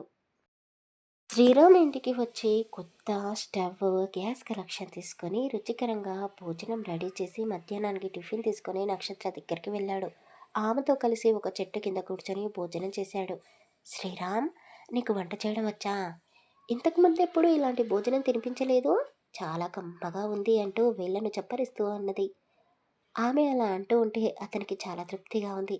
నక్షత్ర చూడాలని చాలా అందంగా ఉంటుంది. సాఫ్ట్‌గా ఉంటుంది. కానీ శ్రీరామ్‌ని మించిన రౌడీయిజం చేస్తుంది. ఎవరైనా తప్పు చేస్తే వాళ్ళపై అరిచేస్తుంది. అదంతా చూస్తున్న శ్రీరామ్‌కి నవ్వొస్తుంది. నన్ను రౌడీ అంటారు. కానీ ఇది పెద్ద రౌడీ. నాకంటే పెద్ద రౌడీ అని అనుకుంటున్నాడు. రోజులు అలా సరదాగా గడిచిపోతూ ఉన్నాయి. పెళ్ళికి ముందు వాళ్ళు స్నేహితుల్లా ఉండేవాళ్ళు. ఇప్పుడు అంతకు మించి ఉంటున్నారు. నక్షత్రకి సంబంధించిన ప్రతి చిన్న విషయం కూడా శ్రీరామే చూసుకుంటున్నాడు. చూసావారా, పెళ్ళాం గవర్నమెంట్ జాబ్ చేస్తే మగాడు ఏ పని చేసే అవసరం లేదు. శ్రీరామ్కి పట్టిన అదృష్టం మన మగవాళ్ళందరికీ దక్కితే ఎంత బాగుండేదో అని కొందరు మగవాళ్ళు అనుకుంటూ ఉంటే ఆ మాటలు నక్షత్ర చెవున పడ్డాయి. అతను అలా ఖాళీగా ఉండడం ఆమెకి నచ్చడం లేదు. ముఖ్యంగా శత్రువులు అనుకుంటున్న వాళ్ళ బాబాయిల దగ్గర శ్రీరామ్ పని చేయడం ఆమెకు నచ్చడం లేదు. శ్రీరామ్, ఇప్పటివరకు నువ్వు రౌడీయిజం చేసి డబ్బులు సంపాదించావు. ఆ డబ్బులతోనే నాకు భోజనం పెడుతున్నావు. కానీ అందరూ నిన్ను రౌడీ అంటుంటే ఎందుకో నాకు నచ్చడం లేదు. ఏదైనా జాబ్ చేయొచ్చు కదా అని అడిగింది. అతను నవ్వుతూ, అసలు అక్షరం ముక్క కూడా రాని నాకు జాబ్ ఎవరిస్తారు? నేనేం జాబ్ చేయగలను? ఆమె అతని వైపు చూస్తూ, సంపాదించడానికి చదువుతో పనేమీ లేదు. మన ఊళ్ళో అందరూ వ్యవసాయమే చేస్తున్నారు కదా! పొలం దున్నడానికి ట్రాక్టర్లు తీసుకో, డ్రైవర్లను పెట్టుకో. అలాగే వరి పంట కోసే మిషన్ తీసుకో. అంతెందుకు, రైతుల దగ్గర వడ్లని తీసుకొని బియ్యం బస్తాలుగా చేసి అమ్ముకోవచ్చు కదా! ఆలోచిస్తే ఎన్నో పనులు ఉన్నాయి. నక్షత్ర చెప్పింది అతని మనసుకు నచ్చింది. నిజమే, ఇక నేను మారాల్సిన సమయం వచ్చింది. నా కోసమే కదా నక్షత్ర అన్నీ వదులుకొని వచ్చింది. ఆమెకి నచ్చినట్టు నేను బ్రతికి చూపించాలి అని నిర్ణయించుకున్నాడు. ఆమెతో అదే విషయం చెప్పాడు. నక్షత్ర చాలా సంతోషించింది. మనకు లోన్స్ ఇవ్వడానికి బ్యాంకులు ఉన్నాయి. నీకు తోడుగా నేను ఉన్నాను అంటూ అతన్ని తీసుకొని బ్యాంకుల చుట్టూ తిరిగింది. కానీ ఎక్కడా అతనికి లోన్ ఇవ్వడం లేదు. కారణం, అతని మీద ఉన్న కేసులు. ఆ కేసులు పెట్టించింది నక్షత్రానే. కానీ శ్రీరామ్‌కి ఆమెను ఒక్క మాట కూడా అడగడం లేదు. మిగతా వాళ్ళ బాబాయిలు ఒక్కొక్కరుగా సిటీకి మొఖం మారుస్తున్నారు. వాళ్ళ పొలాలు కొద్ది కొద్దిగా బేరానికే పెట్టారు. వాళ్ళకి అర్థమైపోయింది, ఇక నక్షత్ర వాళ్ళ ఆటలను సాగనివ్వదు అని. ఇప్పటికే చాలామంది పేద రైతుల భూములను వారి కబ్జా నుండి విడిపించి ఎవరి పొలాలకు వాళ్ళని ఇప్పించింది. ఇక శ్రీరామ్ కూడా పూర్తిగా ఆమె ప్రేమలో మునిగి తేలుతున్నాడు. వాళ్ళు చెప్పిన మాటలు వినిపించుకునే స్థాయిలో లేడు. ఎలాగో మా కేసులన్నీ వాడే నెత్తి మీద వేసుకున్నాడు కాబట్టి ఇక మాకు ఎలాంటి ఇబ్బంది లేదు అనుకున్నారు. కానీ నక్షత్ర ఆమె తెలివితేటలనన్నీ ఉపయోగించి ఫ్రెండ్స్ సహాయంతో పెద్ద పెద్ద లాయర్లని కలిసి వాళ్ళ సలహాలు తీసుకొని ఒక మంచి లాయర్ని ఎంచుకొని శ్రీరామ్ తరపున కేసును వాదించింది. అసలు ఏం జరిగిందో శ్రీరామ్కి అర్థం కావడం లేదు. ఏంటి, ఇంకా కేసులు నా మీద ఉన్నాయా అని ఆలోచిస్తున్నాడు. ఒకరోజు శ్రీరామ్ నక్షత్ర వాళ్ళ బాబాయ్లను కలిశాడు. సార్, మీరు నా మీద కేసులు ఇంకా ఉన్నాయి అంటున్నారు. మీరు ఇంకా ఆ కేసులను సాల్వ్ చేయలేదా అని అడిగాడు. వాళ్ళు తడబడుతూ, ఏమోరా, మాకేమీ అర్థం కావడం లేదు. నీ పిల్లం ఏం చేస్తుందో ఏమో అని అన్నారు. వాళ్ళు అసలు అతన్ని పట్టించుకోవడం లేదు. అతను అడిగే ప్రశ్నలకు సమాధానం కూడా ఇవ్వడం లేదు. శ్రీరామ్‌కి చాలా బాధగా అనిపించింది. అక్కడే ఎన్నో సంవత్సరాల నుండి పనిచేస్తున్న ఒకతను శ్రీరామ్ చెయ్యి పట్టుకొని పక్కకు తీసుకొని వెళ్ళాడు. ఏం చేస్తున్నావు బాబు? వీళ్ళు దుర్మార్గులు. ఇన్ని రోజులు వీళ్ళని నమ్మి నువ్వు నీ జీవితాన్ని నాశనం చేసుకున్నావు. రౌడీలా పేరు ముద్ర వేయించుకున్నావు. ఆ నక్షత్రమ్మ నీ జీవితంలోకి అడుగుపెట్టి నిన్ను ఒక మనిషిలా మార్చింది. మళ్ళీ వీళ్ళ దగ్గరికి ఎందుకు వచ్చావు? నిన్ను జైలు నుండి విడిపించడానికి నక్షత్ర ఎన్ని కష్టాలు పడిందో నాకు తెలుసు అని అతను చెప్పగానే శ్రీరామ్కి షాక్ తగిలినట్టుగా అనిపించింది. ఏంటి, నన్ను విడిపించింది నక్షత్రానా అని ఆశ్చర్యంగా అడిగాడు. అవును బాబు, నీకు అసలు వీళ్ళ గురించి తెలీదు. వీళ్ళు చెప్పిందంతా నువ్వు నిజమని నమ్ముతున్నావు. వీళ్ళు ఎలాంటి వాళ్ళో తెలుసా? నక్షత్ర వాళ్ళ నాన్నమ్మ చాలా మంచిది. వాళ్ళ తాత ఒక తిరుగుబోతు. ఇప్పుడు ఉన్న ఈ ముసలావిడ మాయలో పడి కట్టుకున్న భార్యని అనుమానించాడు. ఆ అవమానం భరించలేక ఆవిడ చనిపోయింది. ఆవిడ చనిపోగానే ఉంచుకున్న ఈమెని పెళ్లి చేసుకున్నాడు. ఎప్పుడు తాగిన మత్తులోనే ఉండే ఈ ముసలాయన నక్షత్ర వాళ్ళ నాన్న నారాయణని పట్టించుకోవడమే మానేశాడు. ఆ రోజు వీళ్ళు ఏం చెప్పారు బాబు? సవితి తల్లి సొంత తల్లిలా చేరదీసింది అని చెప్పారు కదా! కానీ ఆ బాబుని ఎన్నో నరకాలు పెట్టింది ఈవిడ. కొట్టేవారు, తిట్టేవారు. అప్పుడు అతనిది చిన్న వయసు కాబట్టి భయపడిపోయాడు. ఆ భయంతోనే పెరిగి పెద్దయ్యాడు. వీళ్ళని ఎదిరించలేకపోయాడు. ఆ తర్వాత నక్షత్ర వాళ్ళ అమ్మ ఒక మధ్యతరగతి కుటుంబంలో పుట్టి పెరిగింది. ఆమెని నారాయణకి ఇచ్చి పెళ్లి చేశారు. ఆమె చాలా అందంగా ఉంటుంది. ఈ మూర్ఖులు, నువ్వు ఇప్పుడు నెత్తిన పెట్టుకుంటున్న వీళ్ళు ఆ అమ్మని చెరచాలని చూశారు. నారాయణ వీళ్ళని ఎదిరించలేక భయపడుతూ ఇక్కడ బ్రతకలేక ఆస్తినంతా వీళ్ళకి వదిలేసి భార్యను తీసుకొని ఇక్కడ నుండి వెళ్ళిపోయాడు అని ఆయన చెప్పడంతో శ్రీరామ్కి మనసంతా ఎవరో మెలితిప్పినట్టుగా అనిపించింది. అంతేకాదు బాబు, వీళ్ళు చేసే మోసాలు ఎన్నో ఉన్నాయి. నీ పేరు అడ్డు పెట్టుకొని గంజాయి అమ్ముతారు. ఎంతోమంది భూములను కబ్జా చేసి పెట్టుకున్నారు. నక్షత్రమ్మ ఇక్కడికి వచ్చిన తర్వాతే మన ఊరితో పాటు చుట్టుపక్కల ఊళ్ళు కూడా బాగుపడ్డాయి. రోజు ఆమెకు నీడలా ఆమె వెంటే ఉంటున్నావు. వీటన్నిటి గురించి నువ్వు తెలుసుకోలేదా అని అతను ప్రశ్నించగానే శ్రీరామ్ చెంప మీద ఎవరో లాగిపెట్టి కొట్టినట్టుగా అనిపించింది. అంతేకాదు బాబు, ఇప్పుడు నారాయణ గారి ఆస్తులన్నీ వీళ్ళు అనుభవిస్తున్నారు. నక్షత్రమ్మ చాలా తెలివైన అమ్మాయి కదా, అందుకే వాళ్ళ తాత ముత్తాతల ఆస్తిని తిరిగి తీసుకోవడానికే వచ్చింది. ఆమెకు జరిగిన అన్యాయం ఇంకెవరికీ జరగకూడదని ఆమె చదువుని పక్కన పెట్టి ఈ చిన్న జాబ్ని చేస్తూ అందరికీ న్యాయం చేస్తుంది అని అతను నిజం చెప్పగానే గుండె బరువెక్కిపోయింది.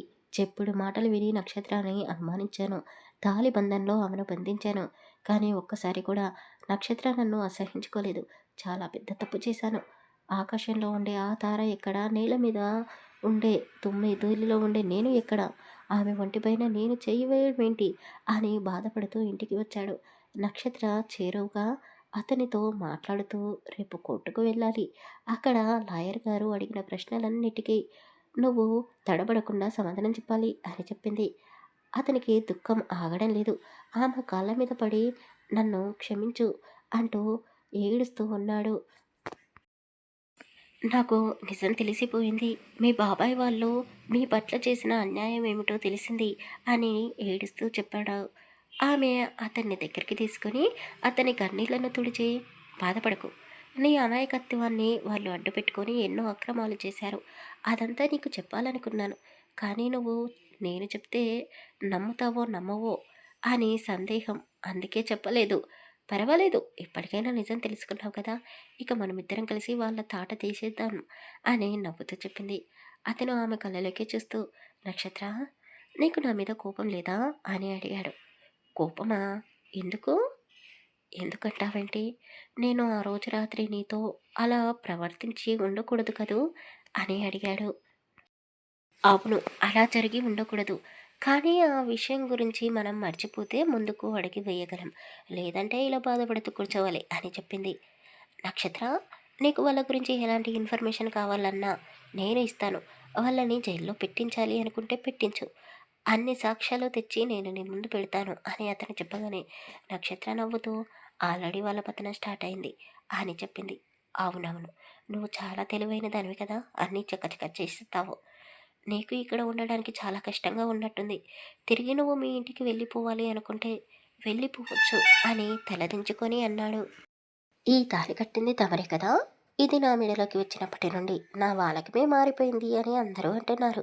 నిజానికి నా పేరు కంటే రౌడీ పెళ్ళాం అనే పేరే బాగుంది నాకు.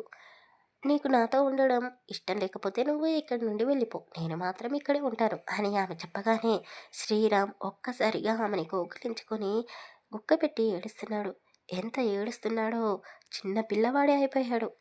ఇద్దరు మనసు విప్పి ఒకరి మీద ఒకరికి ఉన్న ప్రేమని మాటలతోనే చెప్పుకున్నారు.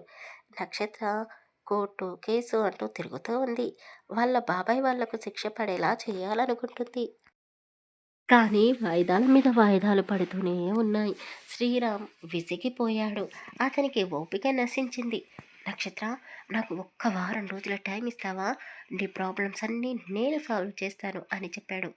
ఏంటి అని అడిగింది. ఏమీ లేదు, నా మీద నమ్మకం ఉంటే ముందు వెళ్ళి మీ బాబాయ్ల పేరు మీద ఉన్న అన్ని కేసులని విత్డ్రా చేసుకో అని చెప్పాడు. ఎందుకు? ఇప్పుడు కేసులన్నీ ఫైనల్ స్టేజ్లో ఉన్నాయి అని ఆమె చెప్పింది. అతను ఆమె చేతులను పట్టుకొని, నా మీద ప్రేమ నమ్మకం ఉంటే నన్ను నమ్ము అని అతను చెప్పగానే ఆమె ఇంకేమీ మాట్లాడకుండా అతను చెప్పినట్టే చేసింది. సరిగ్గా 3 నెలల తర్వాత నక్షత్ర వల్ల నాన్న పుణ్యక్షేత్రాలన్నీ తిరిగేసి ఇంటికి చేరుకున్నాడు. ఇక్కడికి వచ్చిన తర్వాత అతనికి ఊరి విషయాలు తెలిసాయి. నక్షత్ర ఇప్పుడు శ్రీరామ్‌తో కలిసే ఉంటుంది. శ్రీరామ్ పూర్తిగా మారిపోయాడు. నక్షత్ర చెప్పినట్టుగానే శ్రీరామ్ ట్రాక్టర్‌లో, వరి మిషన్‌లు, రైస్ షాపులని పెట్టుకొని చాలా బిజీగా ఉన్నాడు. ఆ చిన్న ఇంట్లో శ్రీరామ్, నక్షత్ర చాలా సంతోషంగా ఉన్నారు. శ్రీరామ్ గోరుముద్దలు పెడుతూ ఉంటే నక్షత్ర తింటూ ల్యాప్‌టాప్‌లో ఏదో వర్క్ చేసుకుంటూ ఉంది. అక్కడికి వచ్చిన నారాయణ వాళ్ళిద్దరిని చూసి చాలా సంతోషపడిపోయాడు. మీ ఇద్దరూ ఇలా భార్యాభర్తల్లా అన్యోన్యంగా ఉండడం చూసి నాకు చాలా సంతోషంగా ఉంది అని అతను చెప్పగానే, నాన్న, ఎప్పుడు వచ్చారు మీరు? ఎలా జరిగింది మీ ప్రయాణం అని అతన్ని ప్రేమగా పలకరించి అడిగింది. శ్రీరామ్ నారాయణ కాళ్ళకి నమస్కారం చేశాడు. కూతుర్ని అందులోని గుండెలకు హత్తుకొని, నాకు ఇప్పుడు చాలా తృప్తిగా ఉంది అని చెప్పాడు. అతను అంతా బాగానే ఉంది, కానీ ఈ చిన్న ఇంట్లో కాపురం ఎందుకమ్మా? మన ఇల్లు ఉంది కదా అని నారాయణ అనేసరికి నక్షత్ర శ్రీరామ్ వైపు చూసింది. ఏంటి నా వైపు చూస్తున్నావు? అయ్యో మామయ్య, మీరు తప్పుగా అనుకోకండి. ఇప్పుడు నేను ఒక రౌడీ పిల్లని దగ్గర పని చేస్తున్నాను. ఆవిడ గారు ఎలా చెప్తే అలా వింటున్నాను. ఇక్కడే ఉండిపోతాను జీవితాంతం అంటే ఇక్కడే ఉంటాను. లేదు, నా కోసం పెద్ద మేడ కట్టించు అంటే రాత్రి పగలు కష్టం చేసి కలల కోటను కడతాను. ప్రస్తుతానికి ఇప్పుడు మీరు ఉంటున్న ఇంట్లోనే ఉండాలి అని ఆ రౌడీ పిల్లం ఆర్డర్ వేసినా కూడా నేను ఓకే చెప్తాను అని శ్రీరామ్ చెప్పగానే నక్షత్ర నవ్వుతూ, వెళదాం, కానీ ఈ ఇంటిని మన ప్రేమకు గుర్తుగా మార్చేసేయాలి అని చెప్పింది. అందరూ కలిసి ఇప్పుడు ఒకే ఇంట్లో ఉంటున్నారు. శ్రీరామ్ అతని ఆ చిన్న ఇంటిని పూర్తిగా మార్చేశాడు. ఇంటి పక్కనే ఉండే బామ్మ వాళ్ళని కూడా అతను వాళ్ళతో పాటు తీసుకొని వెళ్ళాడు. నవ్వులు, సంతోషాల మధ్య శ్రీరామ్, నక్షత్రాలు చాలా ప్రేమించుకుంటున్నారు. వాళ్ళిద్దరూ భార్యాభర్తలు. కానీ వారి మధ్య ఆ ఒక్క రోజు రాత్రి జరిగిన సంఘటన తప్ప మళ్ళీ ఎలాంటి కలయిక లేదు. వాళ్ళు అసలు దాని గురించి కూడా ఆలోచించడం లేదు. నారాయణ నక్షత్రాన్ని రోజూ అడుగుతూనే ఉన్నాడు. ఏం జరిగిందమ్మా? వాళ్ళందరూ ఎక్కడికి వెళ్లారు? అసలు మా నాన్న బ్రతికే ఉన్నాడా? అని అడుగుతూనే ఉన్నాడు. కానీ నక్షత్రకి వాళ్ళ గురించి ఏమీ తెలీదు. లేక నక్షత్ర ఒకరోజు శ్రీరామ్‌ని అడిగేసింది. ఆ రోజు నన్ను కేసులని విత్‌డ్రా చేసుకోమన్నావు. వారం రోజుల గడువు అడిగావు. ఆ తర్వాత మా బాబాయ్ వాళ్ళు, నానమ్మ, తాతయ్య వాళ్ళందరూ ఏమైపోయారు? అసలు ఎవరిని అడిగినా వాళ్ళ గురించి నాకు తెలీదు అని చెప్తున్నారు. ఏం చేశావు అని అడిగింది. అతను ఆమె కళ్ళలోకే చూస్తూ, తెలుసుకొని ఏం చేస్తావు? కోర్టు, కేసులు అంటే ఎన్ని సంవత్సరాలు తిరుగుదామనుకుంటున్నావు? ఒకే ఒక్క లైఫ్ సెటిల్మెంట్ చేశాను అని చెప్పాడు. అదే, ఏం చేశావు? మీ నానమ్మ, తాతయ్యలకు నోరు, కాళ్ళు పడిపోయేలా చేశాను. ఇక మీ అమ్మతో తప్పుగా ప్రవర్తించినందుకు మీ బాబాయ్‌లకు మతి స్థిమితం లేకుండా చేశాను. శ్రీరామ్ చెప్పిందంతా విని నక్షత్ర నోరెళ్ళబెట్టింది. వామ్మో! అందరూ నిన్ను రౌడీ రౌడీ అంటే ఏదో చిన్న రౌడీవి అనుకున్నాను. కానీ మరీ ఇంత పెద్ద రౌడీవి అని ఎప్పుడూ అనుకోలేదు. నిన్ను చూస్తుంటే కొంచెం భయంగా ఉంది అని ఆమె చెప్పగానే అతను నవ్వుతూ, అవునా? ఈ రౌడీ పిల్లం కూడా భయపడుతుందా? ఎప్పుడూ నన్ను నీ మాటలతో భయపెడతావు కదా అని అతను అనగానే ఆమె కనురెప్పలను ఆడిస్తూ, ఇంకా మాట్లాడింది చాలు, నీ చూపులు మారుతున్నాయి, శ్రద్ధగా చదువుకో అంటూ అతన్ని మళ్ళీ చదువులో నీలం చేసింది. రోజు పడుకునే ముందు శ్రీరామ్‌కి నక్షత్ర చదువు నేర్పిస్తుంది. బ్యాంకులో ఎవరో లోన్ ఇవ్వకపోయేసరికి శ్రీరామ్ ఒక సీటు దగ్గర అప్పు తీసుకుని నక్షత్ర చెప్పినట్టుగా బిజినెస్ స్టార్ట్ చేశాడు. రోజు శ్రీరామ్ అతని చిన్న చిన్న వ్యాపారాలను చూసుకుంటూ చాలా బిజీగా ఉంటున్నాడు. నక్షత్ర ఆఫీస్కి వెళ్ళి వస్తుంది. నారాయణ, బామ్మ భర్త ముగ్గురు ఇంట్లోనే ఉంటూ కాలక్షేపం చేస్తూ ఉన్నారు. ఒకరోజు ధైర్యం చేసి బామ్మ నక్షత్రాన్ని శ్రీరామ్ని నిలదీసి అడిగింది. మేము ముగ్గురం ఇంట్లో ఒకరి ముఖాలు ఒకరు చూసుకుంటూ ఉంటే మాకే బోర్ కొడుతుంది. తొందరగా మీరు మాకు ఒక మనవడినో లేక బుజ్జి పాపాయినో ఇస్తారా ఇవ్వరా అని అడిగేసరికి వాళ్ళిద్దరూ ఒకరినొకరు చూసుకుని సిగ్గుపడుతూ వాళ్ళ గదిలోకి వెళ్ళారు.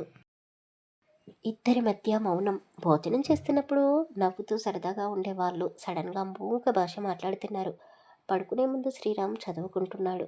కానీ అతని ధ్యాసంతా నక్షత్రపైనే ఉంది. ఆమె సిగ్గుతో తలదించుకొని ఉంది. అతని కళ్ళలోకి కళ్ళు పెట్టి చూడలేకపోతుంది. శ్రీరామ్ మెల్లిగా ఆమె చెయ్యి పట్టుకున్నాడు. మన పిల్ల ఇప్పటికే సంవత్సరం అవుతుంది. ఇంకా నన్ను దూరం పెట్టాలా అని చిన్న పిల్లాడిలా ముఖం పెట్టుకుని అడిగేసరికి నక్షత్ర కోపంగా చూస్తూ ఈ రౌడీ పిల్లని తగ్గించుకోవాలి అంటే అంత తేలికేమీ కాదు అంటూ అతన్ని చుట్టేసింది. నక్షత్ర, నువ్వు నా జీవితంలోకి ప్రేమని పంచడానికే వచ్చావు. అసలు ఇంత అందమైన జీవితం ఉంటుంది అని నేను కలలో కూడా కనగనలేదు. నేను ఎంతగానో ఇబ్బంది పెట్టాను. నన్ను క్షమించు అంటూ ఆమె పాదాలను పట్టుకొని అడిగాడు. అయ్య బాబోయ్! ఇప్పటికే 1,00,000 సార్లు చెప్పి ఉండొచ్చు. ఇంకా ఎన్నిసార్లు చెప్తావు ఈ క్షమాపణ అని నక్షత్ర అతన్ని ఇంకా దగ్గరికి తీసుకుంది. ఎన్నిసార్లు చెప్పినా తక్కువే. నువ్వు నాకు ఎంత పెద్ద శిక్ష వేయాలనుకున్నా వేసుకో. నన్ను కొట్టు, హింసించు. కానీ ఇలా రోజు రాత్రి పూట పస్తులు మాత్రం ఉంచకే. పెళ్ళిళ్ళు చేసుకొని అందరూ పిల్ల పాపలతో సంతోషంగా ఉన్నారు. అలాంటి సంతోషం నాకు కావాలి అని అతను అన్నాడు. నేనేమీ నిన్ను దూరం పెట్టలేదు. నువ్వే నాకు దూరంగా ఉంటున్నావు. అసలు రోజు నేను నా పక్కన పెట్టుకొని పడుకోవాలంటే ఎంత బాధగా ఉందో తెలుసా? అసలు నాకు నిద్ర పట్టడం లేదు. నువ్వేమో నన్ను ఒక చిన్న పిల్లలా ట్రీట్ చేస్తున్నావు. దూరాన్ని మెయింటైన్ చేస్తున్నావు. నా బాధని ఎవరికి చెప్పుకోలేక, నీ మీద ఉన్న ఇష్టాన్ని చంపుకోలేక రోజు నరకాన్ని చూస్తున్నాను తెలుసా అని బొంగమూతి పెట్టుకొని అన్నది. నన్ను చూస్తే నీకు కోరికలు కలుగుతున్నాయా? అలాంటప్పుడు డైరెక్ట్‌గా నాకు చెప్పాలి కదా! ఇలా నీలో నువ్వే దాచుకొని, ఇప్పుడు నన్ను నిందిస్తే ఎలా? అయినా ఈ రౌడీ పిల్లంకి సిగ్గుపడడం కూడా వచ్చా అంటూ ఆమె తలని పైకెత్తి నుదిటి మీద ముద్దు పెట్టాడు. ఆ రోజు నుండి ఇద్దరూ భార్యాభర్తల్లా కొత్త జీవితాన్ని మొదలుపెట్టారు. ఇక వాళ్ళ జీవితం ఎప్పటికీ సంతోషంగా ఉండాలి అని కోరుకుందాం. ఈ స్టోరీ రియల్ లైఫ్‌దే. కాకపోతే కొన్ని మార్పులు చేసి మిసెస్ రౌడీ పెళ్ళాంలా ఈ స్టోరీని కంప్లీట్ చేశాను. ఓపికగా ఈ స్టోరీ అంతా విన్న వాళ్ళకు, మన సబ్స్క్రైబర్స్‌కి, అలాగే సబ్స్క్రైబ్ చేసుకొని వాళ్ళకు కూడా చాలా చాలా థ్యాంక్స్.